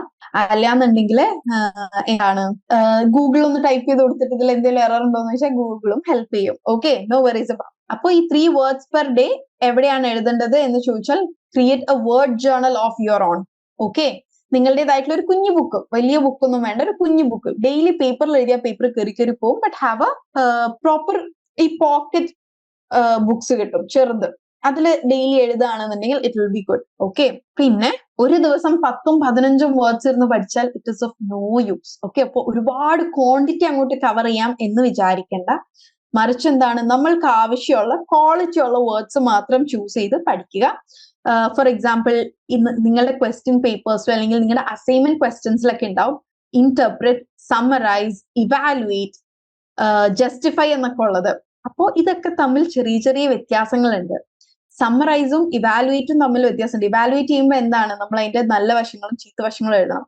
ബട്ട് സമ്മറൈസിങ്ങിൽ എന്താണ്, നമ്മൾ അതിന്റെ ഫംഗ്ഷൻസ് അങ്ങനെ എഴുതി പോയാൽ മതി. അപ്പൊ എന്താണ്, ഇതൊക്കെ തമ്മിൽ വ്യത്യാസമുണ്ട്. അപ്പൊ ഈ നിങ്ങളുടെ ക്വസ്റ്റ്യൻ പേപ്പേഴ്സിൽ കോമൺ ആയിട്ട് കാണുന്ന ഇത്തരത്തിലുള്ള വാക്കുകളെയൊക്കെ നിങ്ങൾ കൃത്യമായി മനസ്സിലാക്കിയിരിക്കുക. Next is use it or lose it.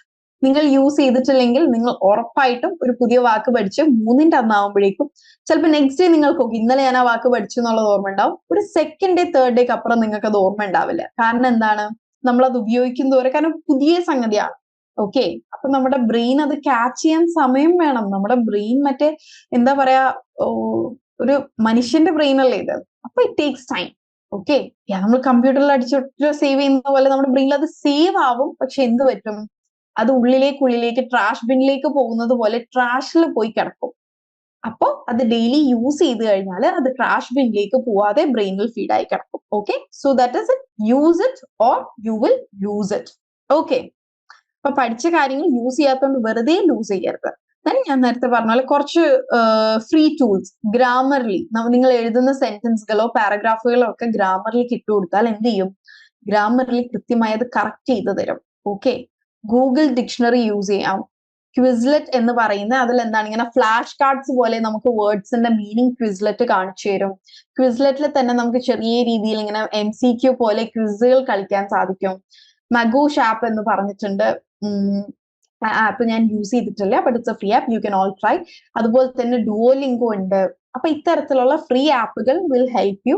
ഇനി അതെല്ലാം നിങ്ങൾ വെറുതെ ഗൂഗിളിൽ പോയിട്ട് English grammar quiz for beginners, നിങ്ങൾ ബിഗിനേഴ്സ് അല്ല ബേസിക്സ് ഉണ്ടെങ്കിൽ ഇംഗ്ലീഷ് ക്വിസ് ഫോർ എന്താ പറയാ ഒരു 10th സ്റ്റാൻഡേർഡ് അങ്ങനെ ക്ലാസ് വെച്ച് അടിക്കാം. അതായത് 10th സ്റ്റാൻഡേർഡ് ഗ്രാമർ എന്ന് പറയുന്നത് അത്ര ബേസിക് അല്ല, നിങ്ങൾക്ക് ആ ലെവലിലും അടിക്കാം. ഓക്കെ, അതുപോലെ English quiz for mastery, English grammar quiz for mastery, അപ്പൊ അത് കുറച്ചുകൂടെ അഡ്വാൻസ് ലെവലായി. അപ്പൊ ആ രീതിയിലൊക്കെ അടിച്ചു കഴിഞ്ഞാൽ നിങ്ങൾക്ക് ഫ്രീ ആയിട്ട് ക്വിസുകൾ കിട്ടും. ഓക്കെ, അപ്പൊ അതൊക്കെ ട്രൈ ചെയ്യുകയാണെന്നുണ്ടെങ്കിൽ നിങ്ങൾക്ക് എന്താണ് ഒരു ഫണ്ണുമാണ്, അതോടൊപ്പം പഠിക്കുകയും ചെയ്യാം. ഓക്കെ, ഒരു ഇൻഫോർടൈൻമെന്റ് ആണത്. ഇൻഫോർടൈൻമെന്റ് എന്താണ്? ഇപ്പോഴത്തെ പുതിയ വാക്കുകളാണത്. Edutainment, infotainment. Edutainment is where you get education at the same time entertainment. Infotainment എന്താണ്? ഒരേ സമയം ഇൻഫർമേഷനും കിട്ടുന്നു എന്റർടൈൻമെന്റും കിട്ടുന്നു. ഓക്കെ, ഇതൊക്കെ പുതിയ പുതിയ വാക്കുകളാണ്.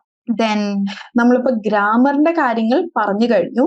ഇനി ഗ്രാമർ ഒക്കെ ബിൽഡപ്പ് ചെയ്യാൻ ഹെൽപ്പ് ചെയ്യാൻ എന്താണ് effective reading is very good. നമുക്ക് വായിച്ചാൽ നമുക്ക് ഔട്ട്പുട്ട് കിട്ടണമെങ്കിൽ എന്തെങ്കിലും ഇൻപുട്ട് കൊടുക്കണ്ടേ?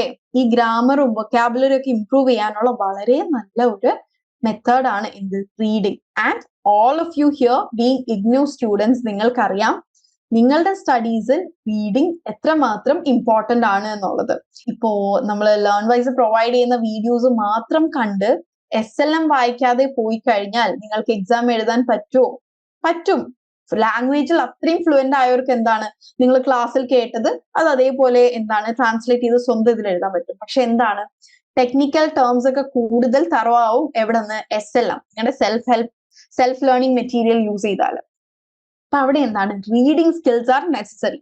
ഓക്കെ, റീഡിങ് സ്കിൽസ് ഇവിടെ നേരത്തെ പറഞ്ഞതുപോലെ അക്കാഡമിക്കലി മാത്രമല്ല കരിയർ ബേസിലും വളരെ ഇമ്പോർട്ടന്റ് ആണ്. So being IGNOU students reading വളരെ വളരെ ഇമ്പോർട്ടന്റ് ആണ്. Okay, strong reading equals strong answers എന്നാ പറയുന്നത്. The more you read the better you can write. പിന്നെ അധിക സമയം ഇഗ്നോ എക്സാം കഴിഞ്ഞിട്ട് സ്റ്റുഡൻസ് പറയുന്ന ഒരു കംപ്ലൈന്റ് സമയം കിട്ടിയില്ല എന്നുള്ളതാണ്. അതെവിടെയാ സമയം കിട്ടാണ്ട് വരുന്നത്? നമ്മൾ ഈ വാക്കുകൾ കിട്ടാനും ഇതെങ്ങനെ ആൻസർ എഴുതി ഉണ്ടാക്കും എന്ന് ആലോചിച്ച് ഒരു 5-10 മിനിറ്റ് പോകും. പക്ഷേ ലാംഗ്വേജ് ഉണ്ട്, നമുക്ക് ഓൾറെഡി കാര്യങ്ങൾ കോൺസെപ്റ്റ് ക്ലിയർ ആണ്. ലാംഗ്വേജ് ഉണ്ടെങ്കിൽ നമുക്ക് എന്താണ് തിങ്ക് ചെയ്യാൻ ഒരു 2 to 3 മിനിറ്റ്സിൽ മൈൻഡിൽ നമുക്ക് ആൻസർ ഫ്രെയിം ചെയ്യാം. പിന്നെ അങ്ങോട്ട് എഴുതിയാൽ മതി. അധികം ആൾക്കാരുടെയും സമയം പോകുന്നത് ഇങ്ങനെയാണ്, ചിന്തിച്ച് സമയം കളയുന്നതാണ്. സോ നല്ല വൊക്കാബുലറി നല്ല ഗ്രാമർ ഉണ്ടെങ്കിൽ നമുക്ക് എഴുതാം. എഫക്റ്റീവ് റീഡിങ്ങിലൂടെ എന്താണ് ഇതൊക്കെ നമുക്ക് നേടിയെടുക്കാൻ പറ്റും. Firstly read with a purpose.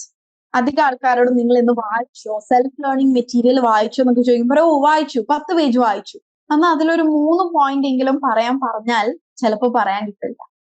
അതെന്താ? വായിക്കാൻ പറഞ്ഞു അതുകൊണ്ട് വായിച്ചു? No. So read with a purpose. ആ പേർപ്പസ് എന്തായിരിക്കണം? നിങ്ങളുടെ മെന്റർ വായിക്കാൻ പറഞ്ഞുകൊണ്ട് വായിച്ചു എന്നതായിരിക്കരുത് പേർപ്പസ്. മറിച്ച് എന്താണ്? നിങ്ങൾക്ക് അതിൽ നിന്നുള്ള കോൺസെപ്റ്റ്സ് മനസ്സിലാക്കാൻ വേണ്ടിയിട്ടായിരിക്കണം നിങ്ങൾ വായിക്കേണ്ടത്. ഓക്കെ, അധികം ആൾക്കാരും വളരെ പാസീവായിട്ട് ആദ്യമായിട്ടൊരു സംഗതി വായിക്കുമ്പോൾ നമ്മൾ വളരെ ക്ലിയർ ആയിട്ട് വായിക്കണം. അപ്പോൾ എന്താണ് ഏറ്റവും എഫക്റ്റീവ് ആയിട്ട്? ഇപ്പൊ ചിലർക്ക് എന്താണ് ഉറക്ക വായിക്കുന്നത് കൂടുതൽ ഇതാവും. അപ്പൊ എന്താണ് ഉറക്ക വായിക്കുക. അതുപോലെ വായിക്കുന്നതിന്റെ ഇടയിൽ ഈ ഫോൺ നോക്കുക, അതൊക്കെ ഒഴിവാക്കുക. വായിക്കാൻ ഇരിക്കുന്ന ഒരു അരമണിക്കൂറോ അല്ലെങ്കിൽ 10 മിനിറ്റ് ആവട്ടെ, ആ 10 മിനിറ്റ് വളരെ ഫോക്കസ്ഡ് ആയിട്ടും വളരെ ഡെഡിക്കേറ്റഡും ആയിട്ട് ഇരിക്കുക. ഒരു പേജ് സ്റ്റാർട്ട് ചെയ്യുമ്പോൾ നിങ്ങൾക്ക് ഒരു ഉദ്ദേശം ഉണ്ടാവണം. ഞാൻ എന്തിനാണ് അത് വായിക്കുന്നത്? ഓക്കെ, ഈ ചാപ്റ്ററിലെ കോൺസെപ്റ്റ്സ് ക്ലിയർ ആവാനാണ് വായിക്കുന്നത്. ഈ ചാപ്റ്റർ വായിച്ചു കഴിയുമ്പോൾ ഇതിലത്തൊരു 3 പോയിന്റ്സ് എങ്കിലും എനിക്ക് നല്ല രീതിയിൽ എന്താണ് ഓൺ വേർഡ്സിൽ എങ്കിലും പറയാൻ സാധിക്കണം എന്നുള്ള ഒരു എന്താ പറയാ മറ്റേ ദൃഢനിശ്ചയം പോലെ നിങ്ങളൊരു ഇന്റൻഷൻ വെക്കുക. ഓക്കെ, അല്ലാതെ വെറുതെ വായിച്ചു പോവാ. നിങ്ങളത് നമ്മൾ സ്മാർട്ട് ഗോൾസ് പറഞ്ഞില്ലേ, മെഷർ ചെയ്യാൻ പറ്റണം, സ്പെസിഫിക് ആയിരിക്കണം നമ്മുടെ ഗോള്. അങ്ങനെ എന്ത് ചെയ്യും? നമ്മുടെ ബ്രെയിൻ കൂടുതൽ എഫക്റ്റീവ് ആയിട്ട് വായിക്കാൻ പഠിക്കും. പക്ഷെ നമ്മൾ നമ്മുടെ ബ്രെയിനെ പഠിപ്പിക്കണം. അപ്പൊ വെറുതെ എനിക്ക് എന്താണ് ഇപ്പൊ നിങ്ങളുടെ ഈ സ്ലൈഡ്സ് ഇങ്ങനെ മാറ്റി പോയിട്ട് എന്താണ് റൈറ്റിംഗ് മാസ്റ്ററി, ഇത് IMAC formula, introduction, main point, example, conclusion ഇനിയും വായിച്ചു പോവാ. നിങ്ങൾക്ക് ഓരോ കാര്യങ്ങൾ പറഞ്ഞു തന്നും വായിച്ചു പോവാം. Okay, so read with purpose. Next is use finger or pen technique. നമ്മൾ കുഞ്ഞു മക്കൾ 1ാം ക്ലാസ്സിലും 2ാം ക്ലാസ്സിലൊക്കെ എത്തി മലയാളവും ഇംഗ്ലീഷ് ടെക്സ്റ്റ് ബുക്കുകളൊക്കെ വായിക്കുമ്പോൾ ടീച്ചേഴ്സ് പറയുന്ന ഒരു കാര്യമുണ്ട്, വിരല് വെച്ച് വായിക്കാൻ, ഇങ്ങനെ തൊട്ട് തൊട്ട് തൊട്ട് വായിക്കാൻ. അത് വെറുതെ പറയുന്നതല്ല. ഓക്കെ, എന്താണ് നമ്മൾ ഒന്നില്ലെങ്കിൽ പെൻ വെച്ചിട്ട് ഇങ്ങനെ പെൻ ടിപ്പ് വെച്ച് ഇങ്ങനെ വായിച്ചു പോവുക, അല്ലെങ്കിൽ വിരല് വെച്ച് വായിക്കാം. അതെന്തിനാണ്? ഡിസ്ട്രാക്റ്റഡ് ആവാതെ ഇരിക്കും. കാരണം നമ്മുടെ വിരല് പോകുന്നതിന്റെ ഒപ്പമായിരിക്കും നമ്മളുടെ കണ്ണും നീങ്ങും. സോ ഒരു ഡിസ്ട്രാക്ഷനും ഇല്ലാതെ വായിക്കാൻ പറ്റും. ആൻഡ് എന്താണ്, കൂടുതൽ ഫാസ്റ്റ് ആയിട്ട് വായിക്കാം. അതായത് മറ്റേ ഓടിച്ചു പാഞ്ഞ് അങ്ങനെ വായിക്കാൻ പറ്റും എന്നല്ല, ആ ഡിസ്ട്രാക്ഷൻസ് ഇല്ലാതെ വരുമ്പോൾ നമുക്ക് കൂടുതൽ എഫക്റ്റീവ് ആയിട്ട് വായിക്കുന്നതുകൊണ്ട് കൂടുതൽ ഫോക്കസ്ഡ് ആയതുകൊണ്ടുള്ള ഒരു സ്പീഡ് പോകും. മറ്റേത് while reading use your finger or a pen, കാരണം എന്താ, എന്റെ മൈൻഡ് എവിടെയോ ആണ്.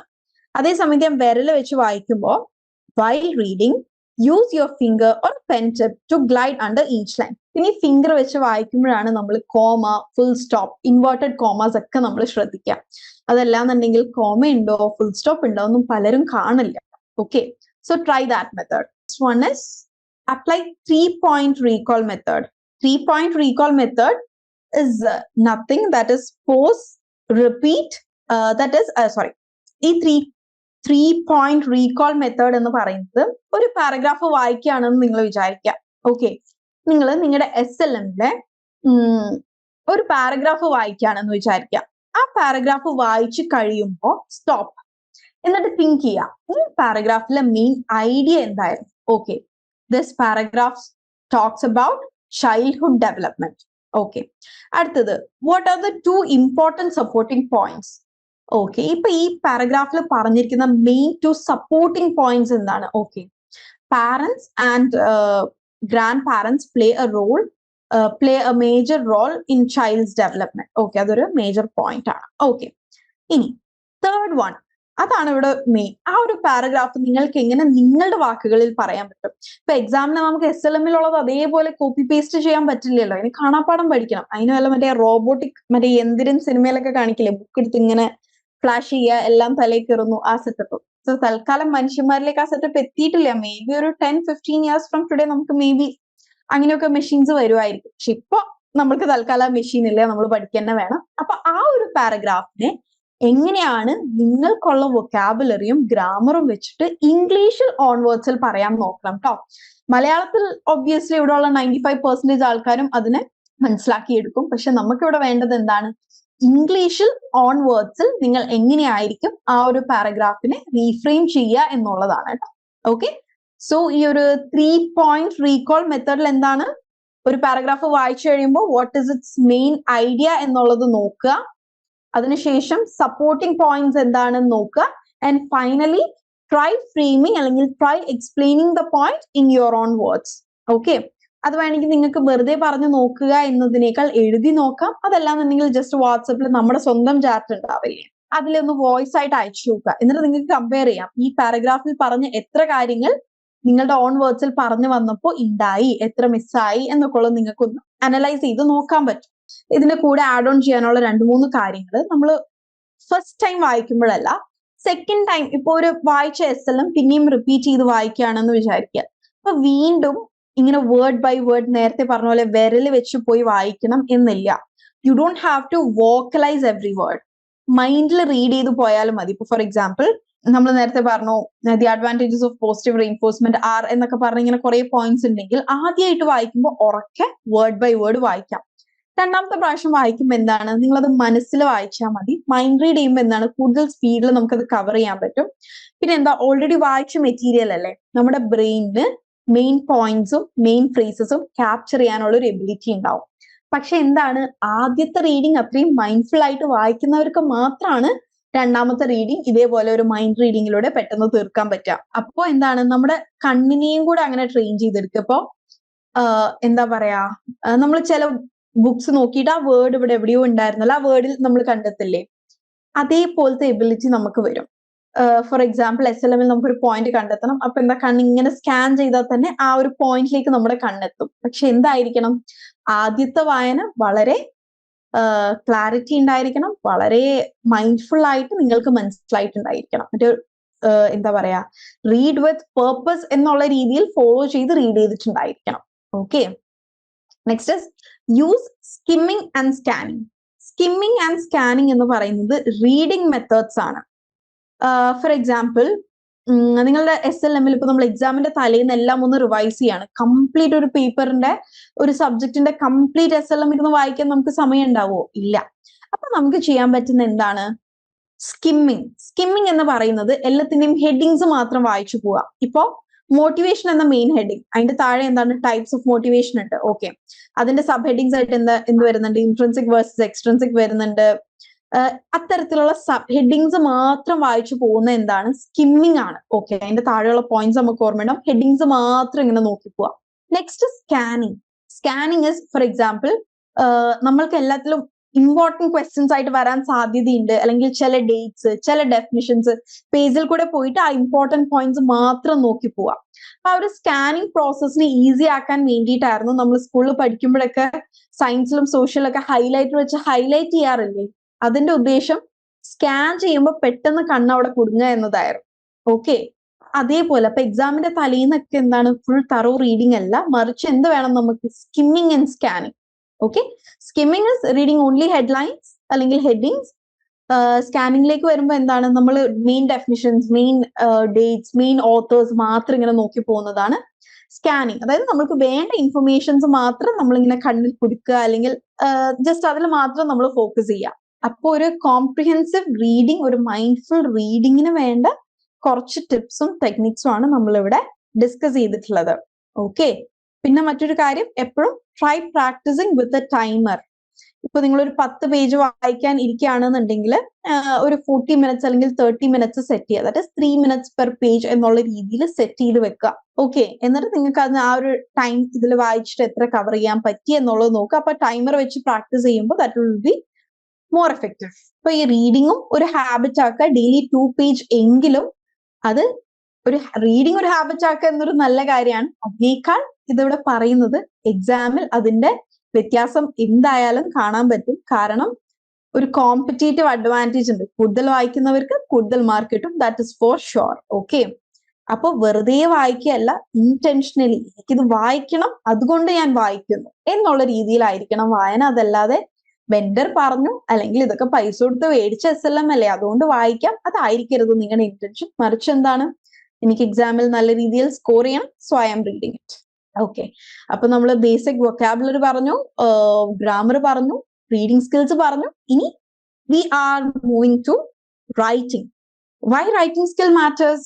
നമ്മൾ ഈ ഗ്രാമർ റെഡിയാക്കിയതിന്റെയും വൊക്കാബുലറി റെഡിയാക്കിയതിന്റെയും റീഡിംഗ് മൈൻഡ്ഫുൾ ആക്കി കൂടുതൽ ഫോക്കസ്ഡ് ആയിട്ട് റീഡ് ചെയ്യുന്നതിന്റെയും ഒക്കെ റിസൾട്ട് വരിക റൈറ്റിംഗ് ഫോർമാറ്റിലാണ്. നമ്മുടെ ഇഗ്നോ അസൈൻമെന്റ്സ് റിട്ടൺ ഫോർമാറ്റിലാണ്, എക്സാംസ് ടേം ആൻഡ് എക്സാമിനേഷൻസും എന്താണ്? റൈറ്റിംഗ് ഫോർമാറ്റിലാണ്. അപ്പൊ ഇവിടെ ഒരു ഫോർമുല കൊടുത്തിട്ടുണ്ട്, IMEZ ഫോർമുല. നിങ്ങളപ്പോ അതിനെ അങ്ങനെ തന്നെ ഒന്ന് പഠിച്ചു വെക്കാം. That is introduction, main point, example and conclusion. Okay, before we get into IMEZ formula, ഒരു കാര്യം, നമ്മൾ എഴുതാൻ ഈ ഇൻട്രൊഡക്ഷനും സ്റ്റാർട്ട് ചെയ്യുന്നതിനേക്കാൾ മുമ്പേ എന്ത് ചെയ്യുക? ഇപ്പൊ question what is motivation, define its sub types ആണെന്ന് വിചാരിക്കാം. എന്താണ് മോട്ടിവേഷൻ? മോട്ടിവേഷന്റെ സബ് ടൈപ്സ് അല്ലെങ്കിൽ ടൈപ്സ് ഓഫ് മോട്ടിവേഷൻ ഡിഫൈൻ ചെയ്യുക എന്നതാണ് ക്വസ്റ്റ്യൻ എന്ന് വിചാരിക്കുക. അപ്പൊ ക്വസ്റ്റ്യൻ കാണുമ്പോൾ തന്നെ motivation is the force that pulls people to do certain action എന്നൊക്കെ പറഞ്ഞ് എഴുതി തുടങ്ങാതെ എന്ത് ചെയ്യുക? ഒരു 1 മിനിറ്റ് എങ്കിലും എടുത്ത് നിങ്ങൾ നിങ്ങളുടെ ആൻസർ ചെയ്യാൻ പോകുന്നത് എങ്ങനെയാണെന്നൊന്ന് മൈൻഡിൽ ഫ്രെയിം ചെയ്യുക. Okay, how is it going to be എന്നുള്ളത് ഒരു 2 മിനിറ്റ്സ് അല്ലെങ്കിൽ ഒരു 1.5 മിനിറ്റ് എടുത്ത് നിങ്ങളൊന്ന് പ്ലാൻ ചെയ്യുക. ഓക്കെ, അതായത് ഇപ്പൊ ഞാൻ പറഞ്ഞു ക്വസ്റ്റ്യൻസിലെ ഡിഫറൻസ് ഉണ്ടായിരിക്കും. ഡിഫൈൻ ആവാം, സമ്മറൈസ് ആവാം, ഇവാലുവേറ്റ് ആവാം, ക്രിട്ടിക്കലി ഇവാലുവേറ്റ് ആവാം. അപ്പൊ എന്നീ ക്വസ്റ്റ്യൻസിന്റെ ക്വസ്റ്റ്യൻ വേർഡ് അനുസരിച്ച് നമ്മുടെ ആൻസറിൽ എന്താണ് ചെറിയ ചെറിയ വ്യത്യാസങ്ങൾ വരും. ഇപ്പൊ സമ്മറൈസ് ആണെങ്കിൽ നമ്മൾ അഡ്വാൻറ്റേജസ് ഡിസഡ്വാൻറ്റേജസ് ഒക്കെ ഇങ്ങനെ എടുത്തെടുത്ത് പ്രിക് പോയിന്റ്സ് ആയിട്ട് എഴുതണം എന്നില്ല. ബട്ട് ഇവാലുവേറ്റ് ആവുന്ന രീതിയിൽ നമ്മൾ കൃത്യമായിട്ട് അങ്ങനെ എഴുതാം. എന്താണ് ക്വസ്റ്റ്യൻ ചോദിക്കുന്നത്? ഇപ്പൊ ഡിഫൈൻ മോട്ടിവേഷൻ കൊടുത്തിട്ടില്ല എന്ന് കരുതുക. Okay, what is the function and different types of motivation ആണ് എങ്കിൽ പിന്നെ ഒരു ഓക്കെ മോട്ടിവേഷൻ ഡെഫിനേഷൻ വേണമെങ്കിൽ എഴുതാം ഒരു ഇൻട്രൊഡക്ഷൻ എന്ന രീതിയിൽ. അതല്ലാതെ ഒരുപാട് മോട്ടിവേഷന്റെ എക്സാമ്പിൾസ് എഴുതി നമ്മൾ അവിടെ സമയം കളയേണ്ടതില്ല. കാരണം എന്താണ്? അവിടെ വാട്ട് ഇസ് മോട്ടിവേഷൻ അല്ലെങ്കിൽ ഡിഫൈൻ മോട്ടിവേഷൻ എന്ന് അവിടെ കൊടുത്തിട്ടില്ല. ഓക്കെ, അപ്പൊ ക്വസ്റ്റ്യൻ എന്താണ് എന്ന് വളരെ ക്ലാരിറ്റിയിൽ മനസ്സിലാക്കുക. പലപ്പോഴും വരുന്ന ഒരു മിസ്റ്റേക്ക് എന്താന്ന് വെച്ച് കഴിഞ്ഞാൽ ക്വസ്റ്റ്യൻ കാണുമ്പോൾ ചിലപ്പോൾ ചോദിച്ചിട്ടുണ്ടാവുക ഡിഫൈൻ ഫങ്ഷൻസ് ഓഫ് മോട്ടിവേഷൻ ആയിരിക്കും. പക്ഷെ നമ്മൾ വളരെയധികം പഠിച്ചിട്ടുണ്ടാവുക ടൈപ്സ് ഓഫ് മോട്ടിവേഷൻ ആയിരിക്കും. അപ്പൊ മോട്ടിവേഷൻ കാണുമ്പോഴേക്കും എന്ത് ചെയ്യും, അങ്ങോട്ട് ടൈപ്സ് ഓഫ് മോട്ടിവേഷൻ എഴുതിക്കും. അപ്പൊ എന്താണ്, നമ്മളുടെ അറൌണ്ട് 20 മിനിറ്റ്സ് ഒരു 10 മാർക്ക് ക്വസ്റ്റിന് വേണ്ടി, 20 അല്ല 25 മിനിറ്റ്സ് ഒക്കെ എടുക്കും ഒരു 10 മാർക്ക് ക്വസ്റ്റിൻ എഴുതാൻ. അപ്പോ അതിന് നമുക്ക് മാർക്കും കിട്ടാൻ പോകുന്നില്ല. So really be very careful of the question. So identify what the question is asking you to do. Question എന്താണോ ചോദിക്കുന്നത് അത് മാത്രം നമ്മൾ എഴുതിയാൽ മതി. ക്വസ്റ്റ്യനിൽ ചോദിക്കാത്ത ഒരു കാര്യം എഴുതിയതുകൊണ്ട് നമുക്ക് മാർക്ക് കിട്ടില്ല. വെറുതെ വലിച്ചു നീട്ടി വെക്കുക എന്നേ ഉള്ളൂ. അതല്ലാതെ നമ്മൾ ചോദിക്കാത്ത ഒരു കാര്യത്തിന് നമ്മൾ ഉത്തരം എഴുതുന്നുണ്ട്. ഫങ്ഷൻസ് ചോദിച്ചു കൊടുത്ത് ടൈപ്സ് എഴുതിയത് കൊണ്ട് നമുക്ക് മാർക്ക് കിട്ടുമോ? ഇല്ല. ഇവിടെയും ടീച്ചേഴ്സ് ഉണ്ടാവുമല്ലോ, ടീച്ചേഴ്സിന് അറിയാം ഹൗ ഇറ്റ് വർക്ക്സ് എന്നുള്ളത്. പിന്നെ what are the main points I should include. ചിലർ പറയും അയ്യോ ആ ആൻസർ എഴുതി കഴിഞ്ഞിട്ട് ഞാൻ അതിന്റെ മെയിൻ പോയിന്റ് എഴുതിയില്ല എന്ന് പറയും. അപ്പൊ ഈ ഒരു പ്ലാനിങ് ടൈമിൽ ആ മെയിൻ പോയിന്റ് എന്താണെന്ന് ഐഡന്റിഫൈ ചെയ്ത് അത് എഴുതാനുള്ള സ്പേസ് നമ്മൾ മനസ്സിൽ കണ്ടെത്തിയിട്ടുണ്ടാവണം. ദെൻ ഇവിടെ എക്സാമ്പിൾ എഴുതാനുള്ള ടൈം ഉണ്ടോ, എക്സാമ്പിളിന്റെ ആവശ്യമുണ്ടോ, എക്സാമ്പിൾ ആപ്റ്റ് ആണോ, ജസ്റ്റ് ഇങ്ങനെ ഈ രീതിയിൽ ബേസിക് ക്വസ്റ്റ്യൻസ്, ആ ഒരു ക്വസ്റ്റ്യനെ നമ്മൾ സബ് ക്വസ്റ്റ്യൻസ് ആയി ബ്രേക്ക് ഡൗൺ ചെയ്ത് ഒന്ന് പ്ലാൻ ചെയ്യുക എന്നുള്ളതാണ് ഫസ്റ്റ് തിങ്. അതിനുശേഷം എഴുതി തുടങ്ങുക. Start with introduction. ഇപ്പൊ നമുക്ക് ആ ഒരു ഒറ്റ ക്വസ്റ്റ്യനിൽ തന്നെ സ്റ്റിക്ക് ഓൺ ചെയ്യാം കേട്ടോ. What is motivation, describe it's types and functions of motivation. അപ്പൊ ഇൻട്രൊഡക്ഷനിൽ എന്താണ്, മോട്ടിവേഷൻ എന്താണ് എന്ന് എഴുതാം. മോട്ടിവേഷന്റെ ടൈപ്സും അതുപോലെ ഈ ആൻസറിൽ എന്താണ് നമ്മൾ ഡിസ്കസ് ചെയ്യാൻ പോകുന്നത് എന്ന് കൂടെ ഇൻട്രൊഡക്ഷൻ പോയിന്റിൽ എഴുതാം. പിന്നെ മെയിൻ പോയിന്റ്സ് ആയിട്ട് എന്തൊക്കെയാണ് വരുന്നത്, ഞാൻ ഒരു ആൻസർ ഡെമോ ഇതിൽ കാണിച്ചു തരാം. അതിന് മുമ്പ് നിങ്ങൾ ഇതൊന്ന് എഴുതിയെടുത്തോ. IMEC ഇൻട്രൊഡക്ഷൻ മസ്റ്റ് ആണ്. മെയിൻ പോയിന്റ് 3-4 പോയിന്റ് ഉണ്ടെങ്കിൽ നമ്മൾ ഓരോ പോയിന്റ് ഓരോ പാരഗ്രാഫിലാണ് എഴുതുക കേട്ടോ. ഇനി എക്സാമ്പിൾ വേറെ തന്നെ ആയിട്ടല്ല എഴുതുക. ഇപ്പൊ ഓരോ പോയിന്റ്, ഇപ്പൊ നമ്മൾ ഓരോ പോയിന്റ് ഓരോ സബ് ടൈപ്സ് ആണെങ്കിൽ ഓരോ സബ് ടൈപ്സിന്റെ എക്സാമ്പിൾ എഴുതി. ഇപ്പോ ഫോർ എക്സാമ്പിൾ ഇൻട്രിൻസിക് മോട്ടിവേഷൻ, അപ്പൊ ഇൻട്രിൻസിക് മോട്ടിവേഷൻ എന്താണെന്ന് എഴുതുക, അതിന്റെ എക്സാമ്പിളും എഴുതുക. അതിനുശേഷമാണ് എന്ത് നമ്മൾ അടുത്ത പോയിന്റിലേക്ക് കടക്കുക. ഓക്കെ. ഇനി ഇങ്ങനെ ഡിഫറെന്റ് ടോപ്പിക്സ് ഇല്ല എന്നുണ്ടെങ്കിൽ മെയിൻ പോയിന്റിന് ശേഷം എക്സാമ്പിൾ എഴുതുക. ആൻഡ് ഫൈനലി കൺക്ലൂഷൻ എന്താണ്, നമ്മളെപ്പോഴും therefore അല്ലെങ്കിൽ ഇൻ സമ്മറി അല്ലെങ്കിൽ in conclusion motivation is very important aspect of our daily life എന്നൊക്കെ പറഞ്ഞ് എന്താണ്, അതിനെ നമ്മുടെ ഇൻട്രൊഡക്ഷനുമായിട്ടൊന്ന് ലിങ്ക് ചെയ്ത് അതിനെ കൺക്ലൂഡ് ചെയ്യുക. ഓക്കെ. സോ വിൽ സി ആ ഒരു ആൻസർ സ്ട്രക്ചറിങ് ഡെമോൺസ്ട്രേഷൻ നമുക്ക് നോക്കാം. First is question break down. ഈ ക്വസ്റ്റ്യനെ നമ്മളൊന്ന് കൃത്യമായി മനസ്സിലാക്കുക. എന്താണ് ഈ ക്വസ്റ്റ്യൻ നമ്മളോട് ചോദിക്കുന്നത് എന്നുള്ളത് ഫസ്റ്റ് ഐഡന്റിഫൈ ചെയ്യുക. ദെൻ മൈൻഡിൽ ഒന്ന് ഔട്ട്ലൈൻ കൊടുക്കുക. ഓക്കെ. ഇനി 3 കോൺഫിഡൻസ് ലെവൽ ടെംപ്ലേറ്റ്സ്, അതായത് ചില ഉത്തരങ്ങൾ നമുക്ക് നല്ലോണം അറിയുന്നുണ്ടാവും, very well thorough. 20 mark question ആണെങ്കിൽ 20 on 20 ഉറപ്പ്. ചിലത് എന്താണ്, ഒരു 12 മാർക്കിനുള്ളത് അറിയാം, ചില പോയിന്റ്സ് അറിയില്ല. മറ്റേത് എന്താണ്, കേട്ടിട്ടുണ്ട് പക്ഷെ 20 മാർക്കിന് എഴുതാൻ അറിയില്ല, ഒരു 5 മാർക്കിന് എഴുതാൻ അറിയാം. അതാണ് 3 കോൺഫിഡൻസ് ലെവൽ. അപ്പൊ ഈ 3 കോൺഫിഡൻസ് ലെവലും നമ്മൾ എങ്ങനെ ഒരു ആൻസർ എഴുതും എന്നുള്ളത് നമുക്ക് നോക്കാം. ഫസ്റ്റ്ലി ക്വസ്റ്റ്യൻ എന്താണെന്ന് മനസ്സിലാക്കുക. ഇവിടെ അതേ ക്വസ്റ്റ്യൻ തന്നെയാണ് കൊടുത്തിട്ടുള്ളത്. Describe the functions of motivational concepts and explain various types of motivation. അപ്പൊ ഇവിടെ എന്താണ്, ഡിഫൈൻ മോട്ടിവേഷൻ എന്നുള്ളൊരു സംഗതി കൊടുത്തിട്ടില്ല. എന്നാലും എന്താണ്, അപ്പോൾ മോട്ടിവേഷൻ ഡിഫൈൻ ചെയ്ത ഒരു വലിയ പാരഗ്രാഫ് എഴുതണ്ട. ബട്ട് ആസ് എൻ ഇൻട്രൊഡക്ഷൻ നമ്മൾക്ക് മോട്ടിവേഷനെ കുറിച്ച് ഒരു 1-2 വരി എഴുതാം. ഓക്കെ. ഇപ്പൊ ഫസ്റ്റ് എന്താ ചെയ്യേണ്ടത്, ഐഡന്റിഫൈ ദ കീ ടാസ്ക്. ഇപ്പൊ ഈ ക്വസ്റ്റിന് 2 പാർട്സ് ഉണ്ട്. ഒന്ന് ഫങ്ഷൻസ് ഓഫ് മോട്ടിവേഷണൽ കോൺസെപ്റ്റ് ചോദിച്ചിട്ടുണ്ട്. ഫങ്ഷൻ എന്ന് പറയുന്നത് എന്താണ്, why do we need motivation, അല്ലെങ്കിൽ മോട്ടിവേഷൻ നമ്മുടെ ലൈഫിൽ എന്താണ് ചെയ്യുന്നത്, പേർപ്പസ് ഓഫ് മോട്ടിവേഷൻ എന്താണ് എന്നുള്ളതാണ് അതിന്റെ ഫങ്ഷനിൽ വരിക. ഓക്കെ. പാർട്ട് ബി എന്താണ്, explain various types of motivation. മോട്ടിവേഷന്റെ വ്യത്യസ്ത രീതിയിലുള്ള മോട്ടിവേഷൻ എന്തൊക്കെയാണ്, വാരിയസ് ടൈപ്സ് ഓഫ് മോട്ടിവേഷൻ. അപ്പൊ ക്വസ്റ്റിന് 2 പാർട്സ് ഉണ്ട്. 2 പാർട്സ് ചോദിച്ചിട്ടുള്ളത് ഈ 2 കാര്യങ്ങളാണെന്നുള്ളത് വെരി വെൽ മനസ്സിലാക്കുക. അതിനുശേഷം മാർക്സ് നോക്കുക.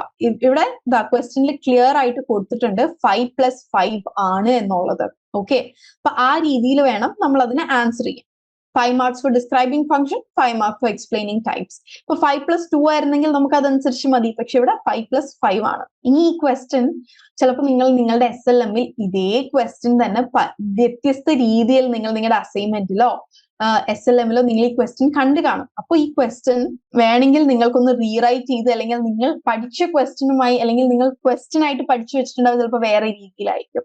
അപ്പൊ അതൊന്ന് ആലോചിച്ച് നോക്കുക. അപ്പൊ ഇവിടെ എന്താണ്, മേ ബി SLMൽ ഇങ്ങനെയായിരിക്കും ക്വസ്റ്റ്യൻ ഉണ്ടാവുക.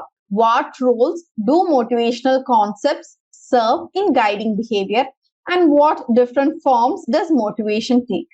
ഈ ക്വസ്റ്റ്യനും ഈ ഒരു ക്വസ്റ്റ്യനും എക്സാക്ട് സിമിലർ ക്വസ്റ്റ്യൻ ആണ്. ഇറ്റ്സ് ജസ്റ്റ് വേർഡിങ്സ് മാറി. ഓക്കെ, ഇത് രണ്ടും ഒരേ ക്വസ്റ്റ്യൻ ആണ് എന്ന് മനസ്സിലാക്കാനുള്ള എന്താണ് എബിലിറ്റി നമ്മൾ ഡെവലപ്പ് ചെയ്തെടുക്കണം. ഈ വൊക്കാബുലറി, ഗ്രാമർ ഒക്കെ ഡെവലപ്പ് ചെയ്യാൻ പറയുന്നതിന്റെ ഒരു ഉദ്ദേശം ഇതാണ്. അല്ലെങ്കിൽ എന്താണ്, നമ്മൾ വിചാരിക്കും അയ്യോ എനിക്ക് ഡിഫറെന്റ് ഫോംസ് ഓഫ് മോട്ടിവേഷൻ അറിയാം, പക്ഷെ ഡിഫറെന്റ് ടൈപ്സ് ഓഫ് മോട്ടിവേഷൻ അറിയില്ല എന്ന് വിചാരിക്കും. But it's the same. ഓരോ വേർഡ്സിന്റെ ഡിഫറെന്റ് ടൈപ്സിനെയും കൂടെ നമ്മൾ ഡിഫറെന്റ് ഫോം ചോദിച്ചാലും ഡിഫറെന്റ് ടൈപ്പ് ചോദിച്ചാലും സെയിം ആണ്. What role does motivational concept serve എന്ന് ചോദിക്കുന്നതും ഫങ്ഷൻ ഓഫ് മോട്ടിവേഷനും സെയിം ആണ് എന്ന് മനസ്സിലാക്കാനുള്ള എബിലിറ്റി നമ്മൾ ഡെവലപ്പ് ചെയ്തെടുക്കണം. Okay, then plan your time. ഇതൊരു 10 മാർക്ക് ക്വസ്റ്റൻ ആയതുകൊണ്ട് ഒരു 300 to 400 വേർഡ്സ് ആണ് നമുക്ക് വേണ്ടത്, depending on IGNOU guidelines. So spend 2 to 3 minutes brainstorming your outline, then 10 to 12 minutes. അതായത് ഒരു 15, ഇനി ഏറെ പോയ ഒരു 20 minutes ആണ് നമ്മളൊരു 10 മാർക്ക് ക്വസ്റ്റിന് അലോട്ട് ചെയ്യേണ്ടത്, അല്ലെങ്കിൽ നമ്മുടെ ടൈം മാനേജ്മെന്റ് തെറ്റിപ്പോകും. ഓക്കെ, ഇനി എപ്പോഴും നമ്മൾ ആൻസേഴ്സ് എഴുതുമ്പോൾ അത് പാരഗ്രാഫിലായിരിക്കണം. ഒറ്റ പേജിൽ എല്ലാം കൂടെ അവിയൽ പരുവത്തിൽ എഴുതിയാൽ അത് മനസ്സിലാവില്ല.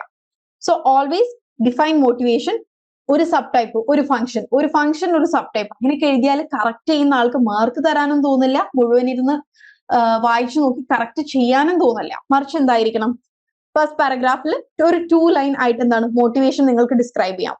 അതിനുശേഷം എന്താണ് ഇവിടെ കൊടുത്തിട്ടുണ്ട്, introduction, that is going to be your first paragraph. Define motivation വളരെ ബ്രീഫ് ആയിട്ട് 1 or 2 ലൈൻ മതി. തീസിസ് സ്റ്റേറ്റ്മെന്റ്, അതായത് ഈ ആൻസറിൽ നമ്മൾ എന്തൊക്കെ ഡിസ്കസ് ചെയ്യും. So this answer will describe how motivational concepts function to regulate human behavior and detail the main types of motivation. അതാ ക്വസ്റ്റിനെ തന്നെ നിങ്ങളൊന്ന് റീഫ്രെയിം ചെയ്യുന്നതാണ് ആ തീസിസ് സ്റ്റേറ്റ്മെന്റ് എന്ന് പറഞ്ഞു കൊടുത്തിരിക്കുന്നത്. അപ്പൊ അവിടെ ഫസ്റ്റ് പാരഗ്രാഫ് കഴിഞ്ഞു. ഇനി സെക്കൻഡ് പാരഗ്രാഫിലേക്ക് വരുമ്പോൾ എന്താണ്, ഫങ്ഷൻസ് ഓഫ് മോട്ടിവേഷൻ ആണ് കൊടുക്കേണ്ടത്. ഇപ്പൊ 2 or 3 ഫങ്ഷൻസ് ഉണ്ടെങ്കിൽ ആ ഓരോ ഫങ്ഷനെ ഓരോ പാരഗ്രാഫ് ആക്കി എഴുതുക. ചിലപ്പോൾ ചില പാരഗ്രാഫ് 3 വരി ഉണ്ടാവുള്ളൂ, ദാറ്റ്സ് ഓക്കെ. എന്നാലും ഓരോ പോയിന്റിനെ ഓരോ പാരഗ്രാഫ് ആക്കി എഴുതുക. അത് എഴുതുമ്പോൾ നമുക്കും കൂടുതൽ ക്ലാരിറ്റി തരും. കറക്റ്റ് ചെയ്യുമ്പോൾ ഇൻവിജിലേറ്റർക്കും എന്താ പറയാ, വളരെ സ്ട്രക്ചർഡ് ആയിട്ട് ആൻസർ കാണുമ്പോൾ നമുക്ക് മാർക്ക് കൂടുതൽ കിട്ടാനുള്ള സാധ്യത അവിടെ കൂടുകയാണ്. Sub headings, initiation of behaviour, അത് എഴുതണമെങ്കിൽ എഴുതാം, അല്ലെങ്കിൽ മൈൻഡിൽ വെച്ചാലും മതി. It's good even if you write. Okay, കൂടുതൽ ക്ലാരിറ്റി കിട്ടും. അങ്ങനെ എഴുതിയിട്ട്, അതായത് ആ ഒരു പാരഗ്രാഫിന്റെ ഒരു ഹെഡിങ് ആയിട്ട്, അല്ലെങ്കിൽ അത് എഴുതുക, ഒരു കോളൻ ഇടുക. ഇപ്പൊ ഇനീഷിയേഷൻ ഓഫ് ബിഹേവിയർ എന്ന് എഴുതാം, ഒരു കോളൻ ഇടുക. കോളൻ എന്ന് പറയുന്നത് ഈ 2 കുത്തിടുന്ന പരിപാടിനെയാണ് നമ്മൾ കോളൻ എന്ന് പറയുന്നത് കേട്ടോ. കോളൻ ഇടുക, ബാക്കി കണ്ടിന്യൂ ചെയ്യുക, അതൊരു പാരഗ്രാഫ് ആക്കാം. ദെൻ എക്സാമ്പിൾസ് എഴുതുമ്പോൾ ടെക്സ്റ്റ് ബുക്കിൽ എക്സാമ്പിൾസ് വേണമെങ്കിൽ അത് എഴുതാം, അല്ലെങ്കിൽ അതുമായി ബന്ധപ്പെട്ട് നിൽക്കുന്ന നമ്മുടെ റിയൽ ലൈഫ് എക്സാമ്പിൾ എഴുതാം. അതിന്റെ പാർട്ട് ബിയിലേക്ക് വരുമ്പോൾ ടൈപ്സ് ഓഫ് മോട്ടിവേഷൻ ചോദിച്ചിട്ടുണ്ട്. So name and briefly define each type, intrinsic versus extrinsic, biological versus social, ഓരോന്ന് എഴുതുക. സമയം ഉണ്ടെങ്കിൽ അതിന്റെയും എക്സാമ്പിൾസ് എഴുതുക. ഓക്കെ, കൺക്ലൂഷൻ, ഫൈനലി കൺക്ലൂഷൻ ഒരു പാരഗ്രാഫ് മതി. അതും ഒരു പാരഗ്രാഫ് എന്ന് പറഞ്ഞാൽ വലിച്ച് നിങ്ങൾക്ക് 5-6 സെന്റൻസ് ഒന്നും വേണ്ട, ഒരു 2 or 3 വരിയിൽ ആ കൺക്ലൂഷനും നിങ്ങൾ കൊടുക്കാം.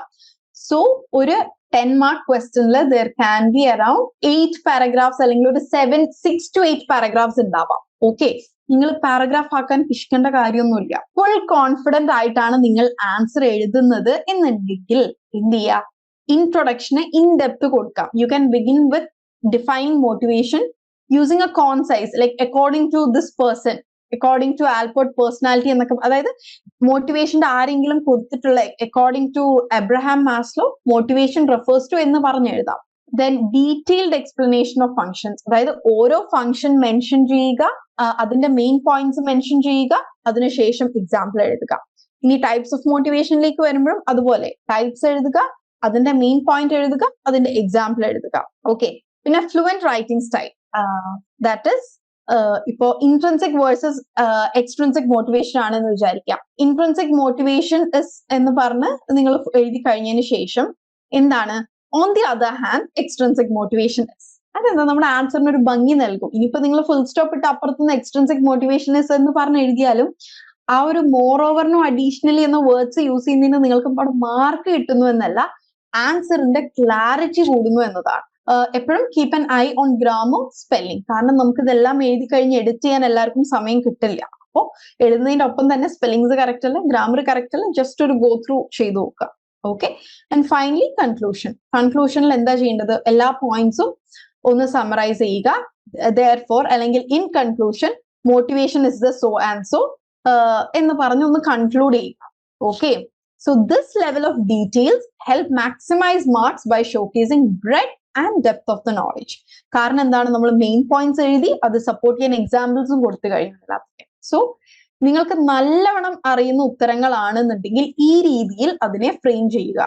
Next is partial confidence. പകുതി അറിയാം, പകുതി അറിയില്ല. ഫോർ എക്സാമ്പിൾ ടൈപ്സ് 5 ഉണ്ട്, അതിൽ 3 അറിയാം. ഫങ്ഷൻസ് 4 ഉണ്ട്, 4ന്റെയും ഹെഡിങ് അറിയാം, മെയിൻ പോയിന്റ് അറിയില്ല. അപ്പൊ ഇവിടെ എന്ത് ചെയ്യാം? ഇൻട്രൊഡക്ഷൻ വളരെ കോൺസൈസ് ആയിട്ട് എഴുതുക. എന്താണോ നിങ്ങൾക്ക് അറിയുന്ന ഇൻട്രൊഡക്ഷൻ അത് എഴുതുക. അതിനുശേഷം മറ്റേ ഒരു തീസിസ് സ്റ്റേറ്റ്മെന്റ് പോലെ കൊടുക്കുക. This answer will cover the main functions and prominent types of motivation. ഏറ്റവും കൂടുതൽ അറിയുന്ന ഇപ്പോ സബ് ടൈപ്സിൽ ഞാൻ പറയാം 5 എണ്ണത്തിൽ 3 അറിയാന്നുണ്ടെങ്കിൽ നല്ലവണ്ണം അറിയുന്ന 3 ആദ്യം എഴുതുക. കൂടുതൽ അറിയുന്നത് ആദ്യം എഴുതുക. പിന്നെ അറിയാത്ത സാധനത്തിൽ ഇട്ട് വെറുതെ വലിച്ചു നീട്ടി പെരുപ്പിക്കേണ്ട. കാരണം ഞാൻ പറഞ്ഞുതരാം, നമുക്കത് അറിയില്ല, നമ്മളത് സ്കിപ്പ് ചെയ്തു എന്ന് വെച്ചാൽ എന്താണ്? ഇൻവിജിലേറ്റർ വിചാരിക്കുന്ന എന്താണ്? ഓക്കെ, അത് അറിയില്ല, അത് സ്കിപ്പായി പോയിട്ട്. നമ്മൾ ഒട്ടും അറിയാത്ത സാധനങ്ങൾ ഗസ് വർക്ക് ചെയ്ത് മണ്ടത്തരം എഴുതി വെച്ചാൽ നമ്മുടെ ഇൻവിജിലേറ്ററിന് നമ്മളോടുള്ള ഒരു ഇംപ്രഷൻ വേറെ ആയിരിക്കും. ഇയാളുടെ പേപ്പറിൽ ഒരുപാട് തെറ്റുകൾ ഉണ്ടാവാൻ സാധ്യതയുണ്ട് എന്നുള്ളത് വരും. അപ്പൊ അതുകൊണ്ട് നമുക്ക് അറിയുന്ന ഭാഗങ്ങൾ വൃത്തിക്ക് നല്ല രീതിയിൽ എഴുതുക, അറിയാത്തതിനെ ഷോർട്ട് ആക്കി വെക്കുക. ഓക്കെ, എന്താണോ അറിയുന്നത് അത് എഴുതി നിർത്തുക. അറിയാത്ത കാര്യങ്ങൾ ഗസ് വർക്ക് ചെയ്ത് എക്സാമ്പിൾസ് ഒക്കെ റോങ് ആക്കി എഴുതി കഴിഞ്ഞാൽ മൊത്തം തെറ്റിട്ടാനുള്ള സാധ്യതയുണ്ട്. അപ്പൊ അറിയുന്നത് കൃത്യമായിട്ട് എഴുതുക, അറിയാത്തത് ഷോർട്ട് ആക്കി എഴുതി വെക്കുക. ഓക്കെ. അതുപോലെ ടെക്നിക്കൽ ടേംസ് ഉറപ്പല്ലെങ്കിൽ ഉപയോഗിക്കാതിരിക്കുക. അറിയാത്ത വാക്കുകൾ ഇങ്ങനെയാവാൻ സാധ്യതയുണ്ട് എന്നുള്ളത് വെച്ചിട്ട് എഴുതരുത്. ഓക്കെ. ഇപ്പോഴും ഈ ഒരു സ്ട്രക്ചറിൽ നമ്മൾ എഴുതുകയാണെന്നുണ്ടെങ്കിൽ ഒരു ഗുഡ് മാർക്സ് സ്കോർ ചെയ്യാം. ഓക്കെ, എക്സലന്റ് മാർക്സിലേക്ക് എത്തില്ലെങ്കിലും ഓക്കെ, ഉള്ള നോളജിനെ വെൽ സ്ട്രക്ചർ ചെയ്ത് എഴുതുക. ആൻഡ് എന്താണ്, ഒരു ക്വസ്റ്റ്യന്റെ പാർട്ടിനെയും മിസ് ചെയ്യരുത്. ഫോർ എക്സാമ്പിൾ നമ്മൾ ഫംഗ്ഷൻസിന്റെ ഹെഡിങ്സ് അറിയാം, മെയിൻ പോയിന്റ്സ് അറിയില്ല എന്നുണ്ടെങ്കിൽ ആ ഹെഡിങ്സ് എഴുതിയിട്ട് ആ ഹെഡിങ്സിനെ ഇപ്പോ ഇനീഷിയേഷൻ ആൻഡ് ബിഹേവിയർ ആണ് ഒരു ഹെഡിങ് എന്ന് കരുതാം. Motivation helps human beings in initiation of behaviour എന്ന് പറഞ്ഞൊരു സെന്റൻസ് എങ്കിലും എഴുതാം. പിന്നെ അതിന്റെ എക്സാമ്പിൾ അറിയില്ലെങ്കിൽ അത് അറ്റംപ്റ്റ് ചെയ്യാൻ നിൽക്കണ്ട. Minimal confidence, no very little, not confident. 20 മാർക്കിന്റെ ക്വസ്റ്റ്യൻ ഒരു 5-8 മാർക്കിനെ നമുക്ക് അറിയുള്ളൂ. അപ്പൊ എന്ത് ചെയ്യാം? ഒരു സെന്റൻസിൽ മോട്ടിവേഷനെ കുറിച്ച് നിങ്ങൾക്ക് എന്താണോ അറിയുന്നത്, motivation is what compels people to act. Okay, ഒരു വളരെ ബേസിക് ആയിട്ടുള്ളത് കൊടുക്കുക. ഫങ്ഷൻസ് അറിയുന്ന രീതിയിൽ എഴുതുക. ടെക്നിക്കൽ ടേംസ് ഓർമ്മയില്ലെങ്കിലും ക്ലാസ് കേട്ടൊരു ഓർമ്മയുണ്ടാവുക. അപ്പൊ അറിയുന്ന ഓർമ്മയിൽ അത് എഴുതുക. ഓക്കെ, ടൈപ്സും എഴുതുക. എക്സാമ്പിൾസ് ചോദിക്കുകയാണെങ്കിൽ studying for knowledge is intrinsic, studying for higher grades is extrinsic. അറിയുന്ന എക്സാമ്പിൾസ് ഒക്കെ വളരെ ഷോർട്ട് ആക്കി എഴുതുക. സോ ഇതാണ് മിനിമൽ കോൺഫിഡൻസ്. ഒരു ആൻസറിലുള്ള സമയത്ത് നിങ്ങൾ വലിച്ച് വാരി എഴുതി അതിനെ നീട്ടണ്ട, മറിച്ച് അറിയുന്ന ഭാഗം സ്ട്രക്ചേർഡ് ആയിട്ട് കോൺസൈസ് ആയിട്ട് എഴുതിയാൽ മതി. സോ എന്താണ്, something is better than nothing. അതായത് ആ കിട്ടുന്ന മാർക്ക് കിട്ടും. മിനിമം കോൺഫിഡൻസേ ഉള്ളൂ, ബട്ട് അത് അറ്റംപ്റ്റ് ചെയ്യാൻ കമ്പൽസറി ആണെന്നുണ്ടെങ്കിൽ അറ്റംപ്റ്റ് ചെയ്യാതെ വിടരുത് കേട്ടോ. കാരണം സംടൈംസ് അറ്റംപ്റ്റ് ചെയ്താൽ തന്നെ എന്തെങ്കിലും മാർക്ക് കിട്ടും, 1 മാർക്കെങ്കിൽ 1 മാർക്ക്. ഓക്കെ, സോ അറ്റംപ്റ്റ് ചെയ്യാതെ വിടരുത്. സോ മറ്റൊരു കാര്യം, എപ്പോഴും സെന്റൻസുകൾ സിമ്പിൾ ആക്കുക. നമ്മുടെ മലയാളികൾക്ക് ഒരു ധാരണയുണ്ട്, നമ്മൾ കൂടുതൽ കടിച്ചാ പൊട്ടാത്ത വാക്കുകളിൽ സംസാരിക്കുകയും എഴുതുകയും ചെയ്താൽ കേൾക്കുന്നവർ കൂടുതൽ ഇംപ്രസ്ഡ് ആവുന്നു. ബട്ട് അങ്ങനെ ഇല്ല. ഓക്കെ, അത് കൂടുതൽ ഇപ്പൊ ഫോർ എക്സാമ്പിൾ ഞാനിവിടെ ഒരു സെന്റൻസ് പറയാം. The necessity of acquiring efficient language skills is paramount for the learners undertaking distance education. ഈ സെന്റൻസ് ഞാൻ പറഞ്ഞതിൽ നിന്ന് മനസ്സിലായ എത്ര പേരുണ്ട്? തംസ് അപ്പ് തരിക. Distance learners must improve their language skills to succeed in exam. ഈ ഒരു സെന്റൻസ് മനസ്സിലായ എത്ര പേരുണ്ട് എന്നൊന്ന് പറയോ? ഞാൻ നേരത്തെ പറഞ്ഞ സെന്റൻസും ഈ സെന്റൻസും ഒരേ അർത്ഥമാണ്. ഓക്കെ, ഞാൻ അതിൽ എന്താണ് ഒരുപാട് അൺനെസസറി ആയ വാക്കുകളും വെറുതെ എന്താ പറയാ ഷോ എന്ന് പറയില്ലേ, അത്ര ഉണ്ടായിരുന്നുള്ളൂ ആ ഒരു സെന്റൻസ്. ഓക്കെ, സെക്കൻഡ് സെന്റൻസിന്റെ ആവശ്യമുള്ളൂ. സിമ്പിൾ ആണ്, കാര്യം എല്ലാവർക്കും മനസ്സിലായി. So simple, clear, high impact, അതായിരിക്കണം നമ്മുടെ മോട്ടോ. അല്ലാതെ വലിച്ചു നീട്ടി എഴുതി അതിനെ കോംപ്ലക്സ് ആക്കാനോ. ഇപ്പൊ ഞാൻ ഈ ഫസ്റ്റ് പറഞ്ഞത് necessity of acquiring language skills എന്നൊക്കെ പറഞ്ഞ് എഴുതുന്നതും ഈ ഒരു സെന്റൻസ് എഴുതുന്നതും നിങ്ങൾക്ക് കിട്ടാൻ പോകുന്ന മാർക്ക് സെയിം ആണ്. So keep it simple. നമ്മളുടെ കമ്മ്യൂണിക്കേഷൻ എല്ലാവർക്കും മനസ്സിലാവട്ടെ. കമ്മ്യൂണിക്കേറ്റ് ചെയ്യുന്ന എന്തിനാണ്? മറ്റൊരാൾക്ക് കാര്യങ്ങൾ മനസ്സിലാക്കാനല്ലേ. അപ്പൊ അതിനെ കൂടുതൽ കോംപ്ലക്സ് ആക്കാതെ keep it simple, clear and let it have a high impact. Okay, once again repeating, എപ്പോഴും പാരഗ്രാഫ്സ് ആയിട്ട് സ്പ്ലിറ്റ് ചെയ്യാൻ ശ്രദ്ധിക്കാം. ഓക്കെ, ഒരു 2 മെയിൻ പോയിന്റ്സ് ഒരു പാരഗ്രാഫിൽ കുത്തിക്കൊള്ളിക്കേണ്ട. പിന്നെ എപ്പോഴും നമ്മൾ ഇപ്പോ 5 സബ് ടൈപ്സ് ആണ് ഉള്ളതെന്ന് വിചാരിക്കാം. അപ്പോ ഫസ്റ്റ്ലി എന്ന് പറഞ്ഞിട്ട് ആദ്യത്തെ കൊടുക്കാം. പിന്നെ അടുത്ത പാരഗ്രാഫ് കൊടുക്കുമ്പോൾ വേണമെങ്കിൽ സെക്കൻഡ്ലി എന്ന് പറഞ്ഞു കൊടുക്കാം, തേർഡ്ലി, അങ്ങനെ എന്താണ് ഒരു ട്രാൻസിഷൻ വേർഡ്സ് എന്ന് പറയും. അപ്പൊ ആൻസർ വായിക്കുമ്പോൾ എന്താ പറയാ, ഒരു ഫ്ലോ ഉണ്ടാവും. അതുപോലെ എക്സാമ്പിൾ എഴുതുമ്പോൾ ഈ EG ഇട്ട് എഴുതുന്നതിനേക്കാൾ for example in our daily life എന്നൊക്കെ പറഞ്ഞ് എഴുതുമ്പോൾ എന്താണ്, അതിന് കുറച്ചും കൂടെ ആൻസറിന് കുറച്ചും കൂടി ഒരു റിയാലിറ്റിയും പ്രാക്ടിക്കാലിറ്റിയും ഒക്കെ തോന്നിപ്പിക്കും. ദെൻ എവറി ടൈം ഈ ലോങ് ആൻസേഴ്സ്, ഷോർട്ട് ആൻസേഴ്സ് പിന്നെയും വിടാം. ഈ 10 മാർക്ക് 15 മാർക്ക് 20 മാർക്ക് ക്വസ്റ്റ്യൻസ് ഉണ്ടെങ്കിൽ അത് എഡിറ്റ് ചെയ്യാതെ എന്ന് പറഞ്ഞാൽ വേർഡ് ബൈ വേർഡ് അല്ലെങ്കിലും ഒന്ന് കണ്ണോടിച്ചെങ്കിലും വിടാതെ പോവരുത് കേട്ടോ. കാരണം ലോങ് ആൻസേഴ്സിൽ മിസ്റ്റേക്സ് ഉണ്ടാവാൻ സാധ്യത കൂടുതലാണ്. So even if U skip editing short answers, make sure U edit. ഒരു 30 സെക്കൻഡ്സ് എങ്കിലും കൊടുത്ത് അതിനൊന്ന് എഡിറ്റ് ചെയ്യണേ. സോ അഗെയിൻ ടെല്ലിംഗ്, നമ്മൾ പെർഫെക്റ്റ് ആവുക എന്നതല്ല, ബട്ട് നമുക്കറിയുന്ന കാര്യത്തിനെ ക്ലാരിറ്റിയിൽ പറയുക എന്നുള്ളതാണ്. ഓക്കെ, അപ്പൊ ഞാനിവിടെ ഓരോ പ്രാവശ്യം പറഞ്ഞുകൊണ്ടിരിക്കുന്നത് നിങ്ങളൊരു പെർഫെക്റ്റ് മാൻ ആവുക എന്നതല്ല, മറിച്ച് എന്താണ്, നമുക്ക് അറിയുന്ന നോളജിനെ വളരെ ക്ലിയർ ആയിട്ട് ഡിഫൈൻ ചെയ്യുക എന്നുള്ളതാണ്. ഓക്കെ, ഇപ്പൊ നമ്മൾ ഈ പറഞ്ഞ കാര്യങ്ങൾ തന്നെ ഒന്ന് ശ്രദ്ധിക്കുകയാണെങ്കിൽ ഒരു 1.5 months തന്നെ നിങ്ങൾ നിൽക്കുന്ന ഒരു കറന്റ് സ്റ്റേറ്റ് ഓഫ് ഇംഗ്ലീഷിൽ നിന്ന് നിങ്ങൾ മെച്ചപ്പെടും. ഇവിടെ ഒരു 300 വേർഡ് ആൻസറിന്റെ ഒരു സാമ്പിൾ കൊടുത്തിട്ടുണ്ട്. You can just have A go through. ഇവിടെ ഡിഫറെന്റ് സബ്ജക്റ്റിലുള്ള ആൾക്കാരുണ്ട്. ഇതിപ്പോ മോട്ടിവേഷനെയാണ് കൊടുത്തിരിക്കുന്നത്. Just have A go through. ഇപ്പൊ ഫസ്റ്റ് 2 ലൈൻസിലെ ഒരു ബേസിക് മോട്ടിവേഷൻ എന്താന്ന് പറഞ്ഞിട്ടുണ്ട്. അടുത്ത പാരഗ്രാഫിലേക്ക് വരുമ്പോൾ 1 key function of motivational concept is to explain എന്ന് പറഞ്ഞ് ഒരു കീ ഫംഗ്ഷൻ കൊടുത്തിട്ടുണ്ട്. അടുത്ത പാരഗ്രാഫിലേക്ക് വന്നപ്പോഴേക്കും ഡിഫറെന്റ് ടൈപ്സ് കൊടുത്തു. ദെൻ ഫൈനലി എന്ത് വന്നു, കൺക്ലൂഷൻ കൊടുത്തു. ഇവിടെ എന്താണ്, ഫംഗ്ഷൻസിനെ എല്ലാം ഒരൊറ്റ പാരഗ്രാഫിൽ ഒതുക്കിയിട്ടുണ്ട്. ബട്ട് 10 മാർക്സിന്റെ ഒക്കെ ക്വസ്റ്റൻ ആക്കുമ്പോൾ നിങ്ങൾ ഇത് സ്പ്ലിറ്റ് ചെയ്ത് 2 പാരഗ്രാഫിൽ എഴുതുന്നതാണ് കേട്ടോ നല്ലത്. അതേപോലെ തന്നെ ഇവിടെ ടൈപ്സും ഒരൊറ്റ പാരഗ്രാഫിൽ കൊടുത്തേക്കാണ്. ബട്ട് 10 മാർക്ക് ക്വസ്റ്റൻ ആവുന്ന ടൈമിൽ നിങ്ങൾ ഇതിനെയും സ്പ്ലിറ്റ് ചെയ്തോളൂ കേട്ടോ. That's it. So before we conclude, just giving you final tips for maximizing marks. That is, plan before writing. എഴുതി തുടങ്ങുന്നതിനേക്കാൾ മുമ്പ്, ചിലപ്പോൾ എഴുതി കഴിഞ്ഞിട്ടായിരിക്കുമല്ലോ ഷോ അത് ആദ്യം എഴുതേണ്ട പോയിന്റും ഇപ്പോഴാണല്ലോ ഓർമ്മ വരുന്നത്. അപ്പൊ ഇൻട്രൊഡക്ഷനിൽ എഴുതേണ്ട പോയിന്റ് മേ ബി കൊണ്ട് കൺക്ലൂഷനിൽ എഴുതേണ്ടി വരും. So don't do that. പിന്നെ ആൻസർ ബോത്ത് പാർട്സ്. ഒരു ക്വസ്റ്റ്യനിൽ 2 ഭാഗം ഉണ്ടെങ്കിൽ അതിന്റെ ഒരു ഭാഗം എഴുതി മറ്റേ ഭാഗം വിട്ട് കളയരുത്. അതെന്താണെന്നറിയോ പറ്റുക, ഇപ്പൊ describe functions and sub types ഉണ്ടാവും. അപ്പൊ ഈ ഫംഗ്ഷൻസ് തറോ ആയിട്ട് അറിയുന്നവർ എന്ത് ചെയ്യും, ഒരു 1/2 മണിക്കൂർ ഇരുന്ന് ഈ ഫംഗ്ഷൻസ് എഴുതും. അത് എഴുതി കഴിയുമ്പോഴേക്കും ഈ ടൈപ്സ് മറന്നു പോകും. അപ്പൊ അധികം ആൾക്കാരും അത് ഇന്റൻഷനലി സ്കിപ്പ് ചെയ്യുന്നല്ല, അറിയാതെ സ്കിപ്പായി പോകുന്നതാണ്. സോ എപ്പോഴും ക്വസ്റ്റ്യൻ മേക്ക് ഷുവർ ചെയ്യുക you attend all parts. Use paragraphing. Each function or type അല്ലെങ്കിൽ ഈച്ച് പോയിന്റിനും അതിൻ്റെതായിട്ടുള്ള സ്വന്തം പാരഗ്രാഫ് ഉണ്ടാക്കാൻ നോക്കുക. ചെറിയ ചെറിയ പോയിന്റ്സ് ആണെങ്കിൽ you can combine. Okay, then time management. ആദ്യത്തെ 2-3 ക്വസ്റ്റ്യന് നമ്മൾ 1/2 മണിക്കൂർ എടുത്താൽ ഒരു 2.5 മണിക്കൂർ എക്സാമിൽ എന്ത് ചെയ്യും, ലാസ്റ്റത്തെ ഒരു 5-8 ക്വസ്റ്റ്യൻസ് ഒക്കെ നമ്മൾ എഴുതാൻ സമയം കിട്ടാതെ ആയിപ്പോ. അപ്പൊ ആദ്യമേ ക്വസ്റ്റ്യൻസിന് ടൈം അസൈൻ ചെയ്ത് വെക്കുക. ഓക്കെ, ഇനി നിങ്ങളൊരു 10 മാർക്ക് ക്വസ്റ്റ്യൻ 15 മിനിറ്റ്സ് അസൈൻ ചെയ്തു, 25 മിനിറ്റ്സ് കഴിഞ്ഞിട്ടും നിങ്ങൾ അത് എഴുതി കഴിഞ്ഞിട്ടില്ലെങ്കിൽ കുറച്ച് സ്പേസ് വിട്ടിട്ട് start with the next question. എല്ലാം കഴിഞ്ഞ് സമയം കിട്ടിയാൽ നമുക്ക് തിരിച്ചു വരാം. ഓക്കെ, നമ്മൾ ഒരു ക്വസ്റ്റ്യൻ ഒരു ക്വസ്റ്റിനെ കുറിച്ച് അധികം അറിയുമ്പോൾ ഉണ്ടാവുന്ന ഒരു പ്രശ്നമാണ് എഴുതി തീരാത്തത് കേട്ടോ. അപ്പൊ അത് നോക്കുക. Proof read quickly. ഷോർട്ട് ആൻസേഴ്സിനേക്കാൾ കൂടുതൽ മിസ്റ്റേക്സ് വരാൻ സാധ്യത ലോങ് ആൻസേഴ്സിലാണ്. ഇപ്പൊ ഷോർട്ട് ആൻസേഴ്സ് സ്കിപ്പ് ചെയ്താലും ലോങ് ആൻസേഴ്സ് ജസ്റ്റ് ഒരു ബേസിക് ഗ്രാമർ ഇല്ലേ, സ്പെല്ലിംഗ് ഇല്ലേ, എവിടെയെങ്കിലും ക്ലാരിറ്റി കുറവുണ്ടോ, എവിടെയെങ്കിലും മറ്റേ നമ്മൾ നേരെ ഓപ്പോസിറ്റ് എഴുതി വെച്ച് പോയിട്ടുണ്ടോ എന്നുള്ളതൊക്കെ ഒന്ന് പെട്ടെന്നൊന്ന് ഗോ ത്രൂ ചെയ്ത് നോക്കുക. Coming to our final point, that is reading. Okay, നമുക്ക് നല്ലോണം സ്പീക്ക് ചെയ്യണം എങ്കിൽ നമ്മൾ നല്ലൊരു ലിസണർ ആയിരിക്കണം. നേരത്തെ പറഞ്ഞ തരം നല്ല ഔട്ട്പുട്ട് കൊടുക്കണമെങ്കിൽ നല്ല ഇൻപുട്സ് വേണം. പല ആൾക്കാരും നല്ലവണ്ണം എഴുതും, പക്ഷെ സ്പീക്ക് ചെയ്യാൻ പറഞ്ഞാൽ അത് വരില്ല. കാരണം എന്താണ്, സ്പീക്ക് ചെയ്യാൻ നമുക്ക് റൈറ്റിംഗും വിട്ട് കുറച്ചും കൂടി എബിലിറ്റീസ് വേണം അല്ലെ. പ്രൊനൗൺസിയേഷൻ സ്കിൽസ് വേണം, കോൺഫിഡൻസ് വേണം. എഴുതാൻ വലിയ കോൺഫിഡൻസ് വേണം എന്നില്ല.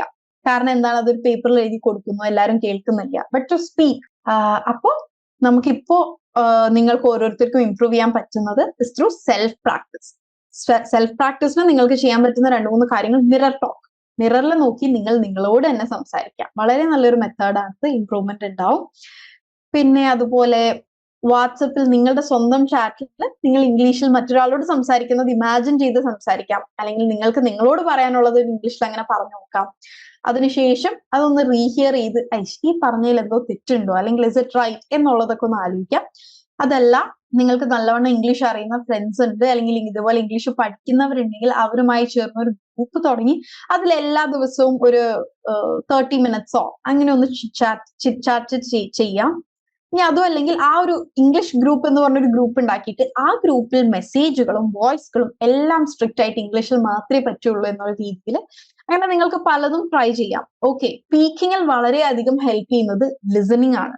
സോ ആദ്യം തന്നെ അധികം ആൾക്കാരും സ്പീക്കിംഗ് റെഡിയാക്കാൻ വേണ്ടി പോയി ലിസൺ ചെയ്യുക ടെഡെക്സ് ഒക്കെയാണ്. അപ്പൊ അതിനേക്കാൾ ടെഡെക്സ് കേട്ടോളൂ, ദാറ്റ്സ് ഗുഡ്, ബട്ട് അതിനേക്കാൾ ബേസിക് ആയിട്ട് സ്റ്റാർട്ട് ചെയ്യാൻ നല്ലത് എന്താ അറിയോ, ബേസിക് ഇംഗ്ലീഷ് പോഡ്കാസ്റ്റുകളില്ലേ, നമ്മുടെ ഇന്ത്യൻ ഇംഗ്ലീഷ് പോഡ്കാസ്റ്റുകൾ തന്നെ. ഇനി അതല്ലാന്നുണ്ടെങ്കിൽ ഒരുപാട് നേറ്റീവ് ഇംഗ്ലീഷ് സ്പീക്കേഴ്സിനെയും പോഡ്കാസ്റ്റ് ഉണ്ട്, അത് സബ് ടൈറ്റിൽസ് വെച്ച് കാണുക. ഒരു പ്രാവശ്യം സബ് ടൈറ്റിൽസ് വെച്ച് കാണുക, സെക്കൻഡ് ടൈം സബ് ടൈറ്റിൽസ് ഇല്ലാതെ കാണുക. അപ്പൊ നിങ്ങൾക്ക് എത്രത്തോളം മനസ്സിലാവുന്നുണ്ട് എന്നുള്ളത് നോക്കുക. ബിഗിനർ ഫ്രണ്ട്ലി പോഡ്കാസ്റ്റുകൾ ഉണ്ട്, അതായത് ഈ BBC ലേണിംഗ് ഇംഗ്ലീഷ് എന്നൊക്കെ പറഞ്ഞിട്ടൊരു പോഡ്കാസ്റ്റ് ഉണ്ട്. You can go through it. Okay, then English movie scenes അല്ലെങ്കിൽ മൂവീസ് കാണാം വിത്ത് സബ് ടൈറ്റിൽസ്. അതുപോലെ അപ്പൊ ഇത്തരത്തിലുള്ള കാര്യങ്ങളൊക്കെ എന്താണ് നിങ്ങളുടെ ലിസണിങ്ങിനെ കൂടുതൽ ഇംഗ്ലീഷ് പഠനവുമായി റിലേറ്റ് ചെയ്ത് നിങ്ങൾക്ക് ലിസൺ ചെയ്യാൻ പറ്റും. നമ്മൾ വെറുതെ ഇംഗ്ലീഷ് മൂവി ലിസൺ ചെയ്ത് പോകുമ്പോൾ നമുക്ക് മേ ബി അത് മനസ്സിലാക്കാൻ പറ്റും, പക്ഷെ അത് നമ്മളുടെ സ്പീക്കിങ്ങിനെ ഹെൽപ്പ് ചെയ്യുന്ന രീതിയിലേക്ക് ആക്കണം എന്നുണ്ടെങ്കിൽ, അതായത് അതിന് എന്തെങ്കിലും വൊക്കാബുലറി ഇൻപുട്സോ നമുക്ക് കിട്ടണ്ടേ, അപ്പൊ ഈ sub titles will help you. Okay, പിന്നെ മറ്റൊരു മെത്തേഡ് പോസ് റിപ്പീറ്റ് നോട്ട് എന്നുള്ളൊരു മെത്തേഡ്. നമ്മൾ നേരത്തെ അവിടെ എന്തായിരുന്നു റൈറ്റിംഗിൽ ഒരു 3 പോയിന്റ് മെത്തേഡ് പറഞ്ഞ പോലെ ഇവിടെ റീഡിങ്ങിലേക്ക് ലിസണിങ്ങിലേക്ക് വരുമ്പോഴും pause repeat note, that is listen to a short second clip. അതായത് നമ്മളിപ്പോ ഇൻസ്റ്റഗ്രാം റീൽസ് അല്ലെങ്കിൽ യൂട്യൂബ് ഷോർട്സ് അത് 30 to 60 സെക്കൻഡ്സിന്റെ ഇടയിലാണ് ഉണ്ടാവുക. അത് കേൾക്കുക. ഇപ്പൊ അധിക ഷോർട്സ് ഇംഗ്ലീഷ് ഷോർട്സിൽ എന്താണ് സബ് ടൈറ്റിൽസ് അല്ലാതെ തന്നെ വീഡിയോയിൽ തന്നെ ക്യാപ്ഷൻസ് കൊടുത്തിട്ടുണ്ടാവും. That's very helpful for beginners. എന്നിട്ട് അത് കേൾക്കുക, എന്നിട്ട് ആ വീഡിയോ കഴിയുമ്പോൾ പോസ് ചെയ്യാം. Just try repeating what you heard. അതിൽ കേട്ട മെയിൻ വേർഡ്സ്, മെയിൻ പോയിന്റ്സ് നിങ്ങളൊന്ന് റിപ്പീറ്റ് ചെയ്ത് നോക്കുക. നിങ്ങൾ ഇതുവരെ കേൾക്കാത്ത ഏതെങ്കിലും വാക്കുകളോ ഫ്രേസസോ ഏതെങ്കിലും യൂസേജോ ആ ഒരു ഷോർട്ടിൽ വന്നിട്ടുണ്ടായിരുന്നെങ്കിൽ take note of it in your vocabulary journal. നമ്മൾ സ്വന്തമായിട്ട് ഒരു ഡിക്ഷണറി ഉണ്ടാക്കാൻ തുടക്കത്തിൽ പറഞ്ഞില്ലേ, അതിൽ നിങ്ങൾ നോട്ട് ചെയ്യുക. Then focus on phrases, not on individual words. നമ്മളിപ്പോ കുറച്ചുകൂടെ വലിയ സ്കൂളിലല്ലോ, അപ്പൊ സെന്റൻസുകളിൽ ഫോക്കസ് ചെയ്യാം. Okay, I want to go outside എന്നത് കുറച്ചുകൂടെ ഒരു നേറ്റീവ് സ്പീക്കേഴ്സ് പറയുമ്പോൾ എന്താണ് ഐ വോണ്ട് ഗോ ഔട്ട്സൈഡ് എന്നാണ് പറയുക. അപ്പൊ നമ്മൾ ഈ WANNA എന്ന രീതിയിലായിരിക്കും ഐ വാണ്ട് ടു എന്നുള്ളതിനെ അവർ പ്രൊനൗൺസ് ചെയ്യുക. അപ്പൊ ഐ വോണ എന്ന വേർഡിന്റെ മീനിങ് അന്വേഷിക്കുന്നതിനേക്കാൾ ആ ഒരു ഫ്രേസിനെ മുഴുവനായിട്ട് മനസ്സിലായി ആക്കുക. I wanna go outside, that means I want to go outside. I go to go, I am going to leave എന്ന് അതായത് ഞാൻ പോവാൻ ഇറങ്ങുകയാണ് എന്ന് പറയുന്നതിന് നേറ്റീവ് സ്പീക്കേഴ്സ് പറയുന്നതാണ് എന്ത് ഐ ഗോ ടു ഗോ. ഈ ഗോട്ട എന്ന വേർഡിന്റെ മാത്രം ഇംഗ്ലീഷ് നിങ്ങൾ നോക്കിയിരുന്നാൽ മനസ്സിലാവില്ല, മറിച്ച് എന്താണ് ഫ്രേസസ് ആയിട്ട് മനസ്സിലാക്കുക.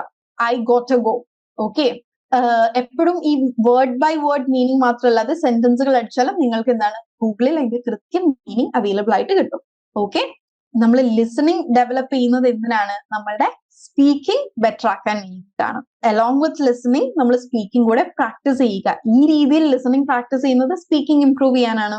ഒന്ന്, ഉച്ചത്തിൽ വായിക്കുന്നത് നമ്മുടെ സ്പീക്കിങ്ങിനെ ഹെൽപ്പ് ചെയ്യും. ഹൗ, പ്രൊനൗൺസിയേഷൻ ബെറ്റർ ആക്കും. നമ്മൾ മലയാളീസ് ഉണ്ടാക്കുന്ന കുറച്ച് കോമൺ മിസ്റ്റേക്സ് ഞാൻ പറഞ്ഞുതരാം. ഒന്ന്, നമുക്ക് മലയാളത്തിൽ റ ഉണ്ട് അല്ലെ, തറ, പറ, മറ എന്നിങ്ങനെ ഈ റ ഇംഗ്ലീഷിലേക്ക് വരുമ്പോ റ ഇല്ല. പക്ഷെ നമ്മൾ എല്ലാരും എന്താ പറയാ, റാബിറ്റ്, ടുമാറോ, റെയിൻബോ, അങ്ങനെയല്ല അത് പ്രൊനൗൺസ് ചെയ്യേണ്ടത്. It's rabbit. റാ വരണ്ട, റാബിറ്റ്, ടുമോറോ. ഓക്കെ, അത്രയും മതി. ഒരു റോ ഇങ്ങനെ വന്നു പോയാൽ മതി. അപ്പൊ ഒരു റാ സൗണ്ടിന്റെയും നടുവിൽ നിൽക്കുന്ന ഒരു സൗണ്ടാണ് വരിക. അംബ്രല, അംബ്രല്ല അല്ല, it's umbrella. Okay, tomorrow, rabbit, rabbit അല്ല. ഓക്കെ, ഒന്ന് റാ ശരിയാക്കുക. പിന്നെ മറ്റൊന്ന് ഇംഗ്ലീഷിൽ ടാ ഇല്ല, നമ്മൾ ടൈഗർ, ടെൻ എന്നാണ് പറയാ. ഇംഗ്ലീഷിൽ ടാ ആണുള്ളത്. നമ്മൾ ടാറ്റ എന്ന് പറയില്ലേ, ടീയുടെ സൗണ്ട് ടാ അല്ല, ഇറ്റ്സ് ടി. നമ്മൾ ടാറ്റ പറയുമ്പോൾ ഉണ്ടാവുന്ന ടാ സൗണ്ട് ഇല്ലേ. ടൈഗർ, ടെൻ, ടുമോറോ, ടുമോറോ അല്ല, ടുമോറോ, ടൈഗർ. അത് പൊതുവെ ടി വെച്ച് സ്റ്റാർട്ട് ചെയ്യുന്ന വേർഡ്സ് പറയുമ്പോഴാണ്. അപ്പൊ അത് തന്നെ ഐ വിൽ കം ടുമോറോ എന്ന് പറയുന്നതും ഐ കം ടുമോറോ എന്ന് പറയുന്നതും വ്യത്യാസമില്ലേ. ഐ വിൽ കം ടുമോറോ എന്ന് പറയുന്നതും ഐ കം ടുമോറോ എന്ന് പറയുന്നതും ഭയങ്കര വ്യത്യാസമുണ്ട്. ഓക്കെ, അപ്പൊ ഈ ചെറിയ ചെറിയ ചെറിയ കാര്യങ്ങൾ. അതുപോലെ നമ്മൾ മലയാളികൾ ചെയ്യുന്ന മറ്റൊരു സാധനം, ഒരു കൂട്ടും. അതായത് ഐ വിൽ കം, അത് വളരെ ബിഗിനേഴ്സിന്റെയിലാണ്. സോ മേക്ക് ഷുവർ ഈ എക്സ്ട്രാ, അതുപോലെ സ്കൂള്, സ്പൂണ്, കുറെ എക്സ്ട്രാ സാധനങ്ങൾ. ഈ സ്കൂൾ അല്ല, സ്കൂൾ, സ്പൂൺ അല്ല, സ്പൂൺ. ഓക്കെ, അതുപോലെ കോമൺ ആയിട്ട് മലയാളി മിസ്റ്റേക്കുകൾ ഉണ്ട്. ഷോക്സ്, സോക്സ് ആണ്. ഓക്കെ, അപ്പൊ ഇത്തരത്തിൽ ഉള്ള കാര്യങ്ങൾ കുറച്ച് ശ്രദ്ധിച്ചാൽ, നമ്മൾ ഉണ്ടാക്കുന്ന ഈ കോമൺ മിസ്റ്റേക്സ് ശ്രദ്ധിച്ചാൽ നമ്മൾക്ക് എല്ലാവർക്കും ഒറ്റയടിക്ക് ബെറ്റർ ആവാൻ പറ്റും. പിന്നെ മറ്റൊന്ന്, റെക്കോർഡ് യുവർ സെൽഫ് സ്പീക്കിംഗ്. അപ്പൊ നമുക്ക് ഈ നമ്മളുടെ സംസാരത്തിലുള്ള എന്താ പറയാ കുറവുകൾ മനസ്സിലാവും. നമ്മൾ സ്പീക്ക് ചെയ്ത് സ്റ്റാർട്ട് ചെയ്യുമ്പോൾ ഉണ്ടാവുന്ന ഒരു മേജർ പ്രോബ്ലം ഈ കുറെ ദാറ്റ് ഈസ്, ഈ കുറെ ഫില്ലേഴ്സ് വരും. അപ്പൊ അതൊക്കെ നമുക്ക് ഒഴിവാക്കാൻ ഈ സെൽഫ് റെക്കോർഡിങ്ങിലൂടെ നമുക്കത് ഹെൽപ്പ് ചെയ്യും. പിന്നെ ഒന്ന്, shadow speaking practice. Shadow speaking practice എന്ന് പറയുന്നത് ഒരു വീഡിയോ, ഒരു ചെറിയൊരു 30 സെക്കൻഡ് അല്ലെങ്കിൽ 60 സെക്കൻഡ് വീഡിയോ കാണുക, അല്ലെങ്കിൽ ഓഡിയോ കേൾക്കുക.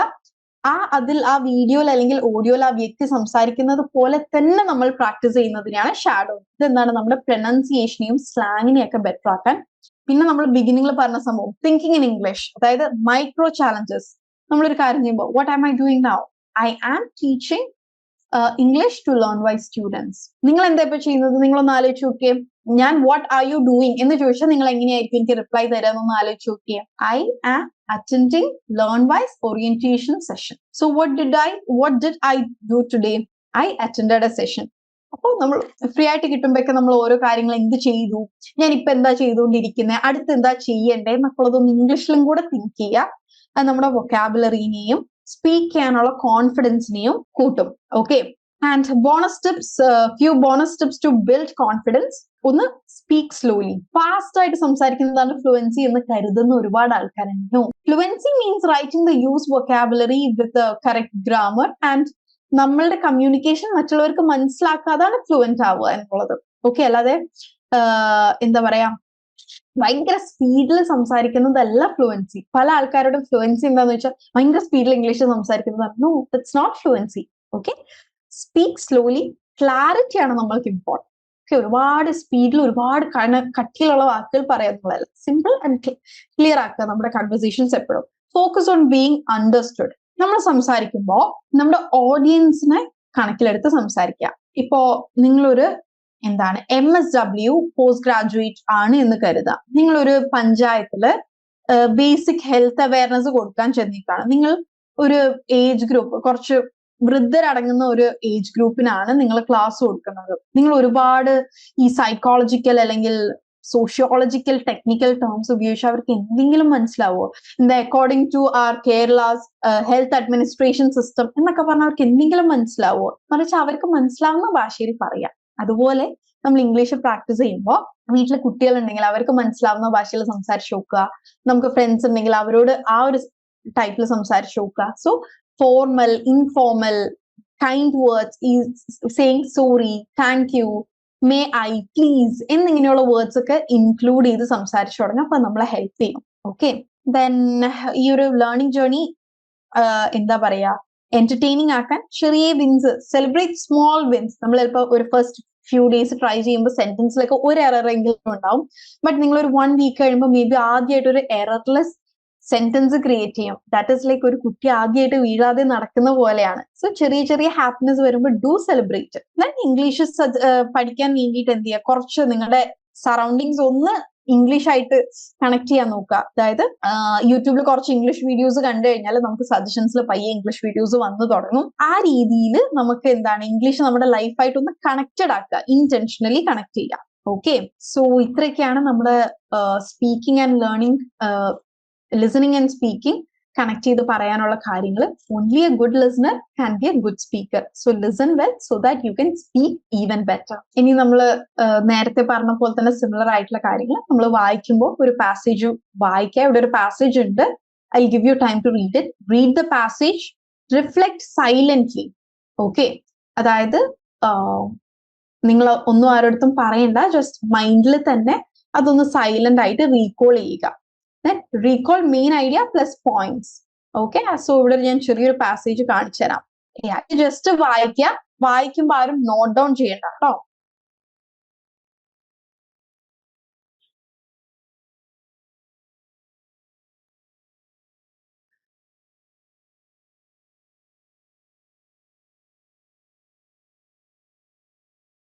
ഈ ഇപ്പൊ ഇട്ടിരിക്കുന്ന സ്ലൈഡ് നോക്കണ്ട, ജസ്റ്റ് നിങ്ങൾ വായിച്ചതിനെ കുറിച്ച് ഞാൻ ചോദിക്കുകയാണ്.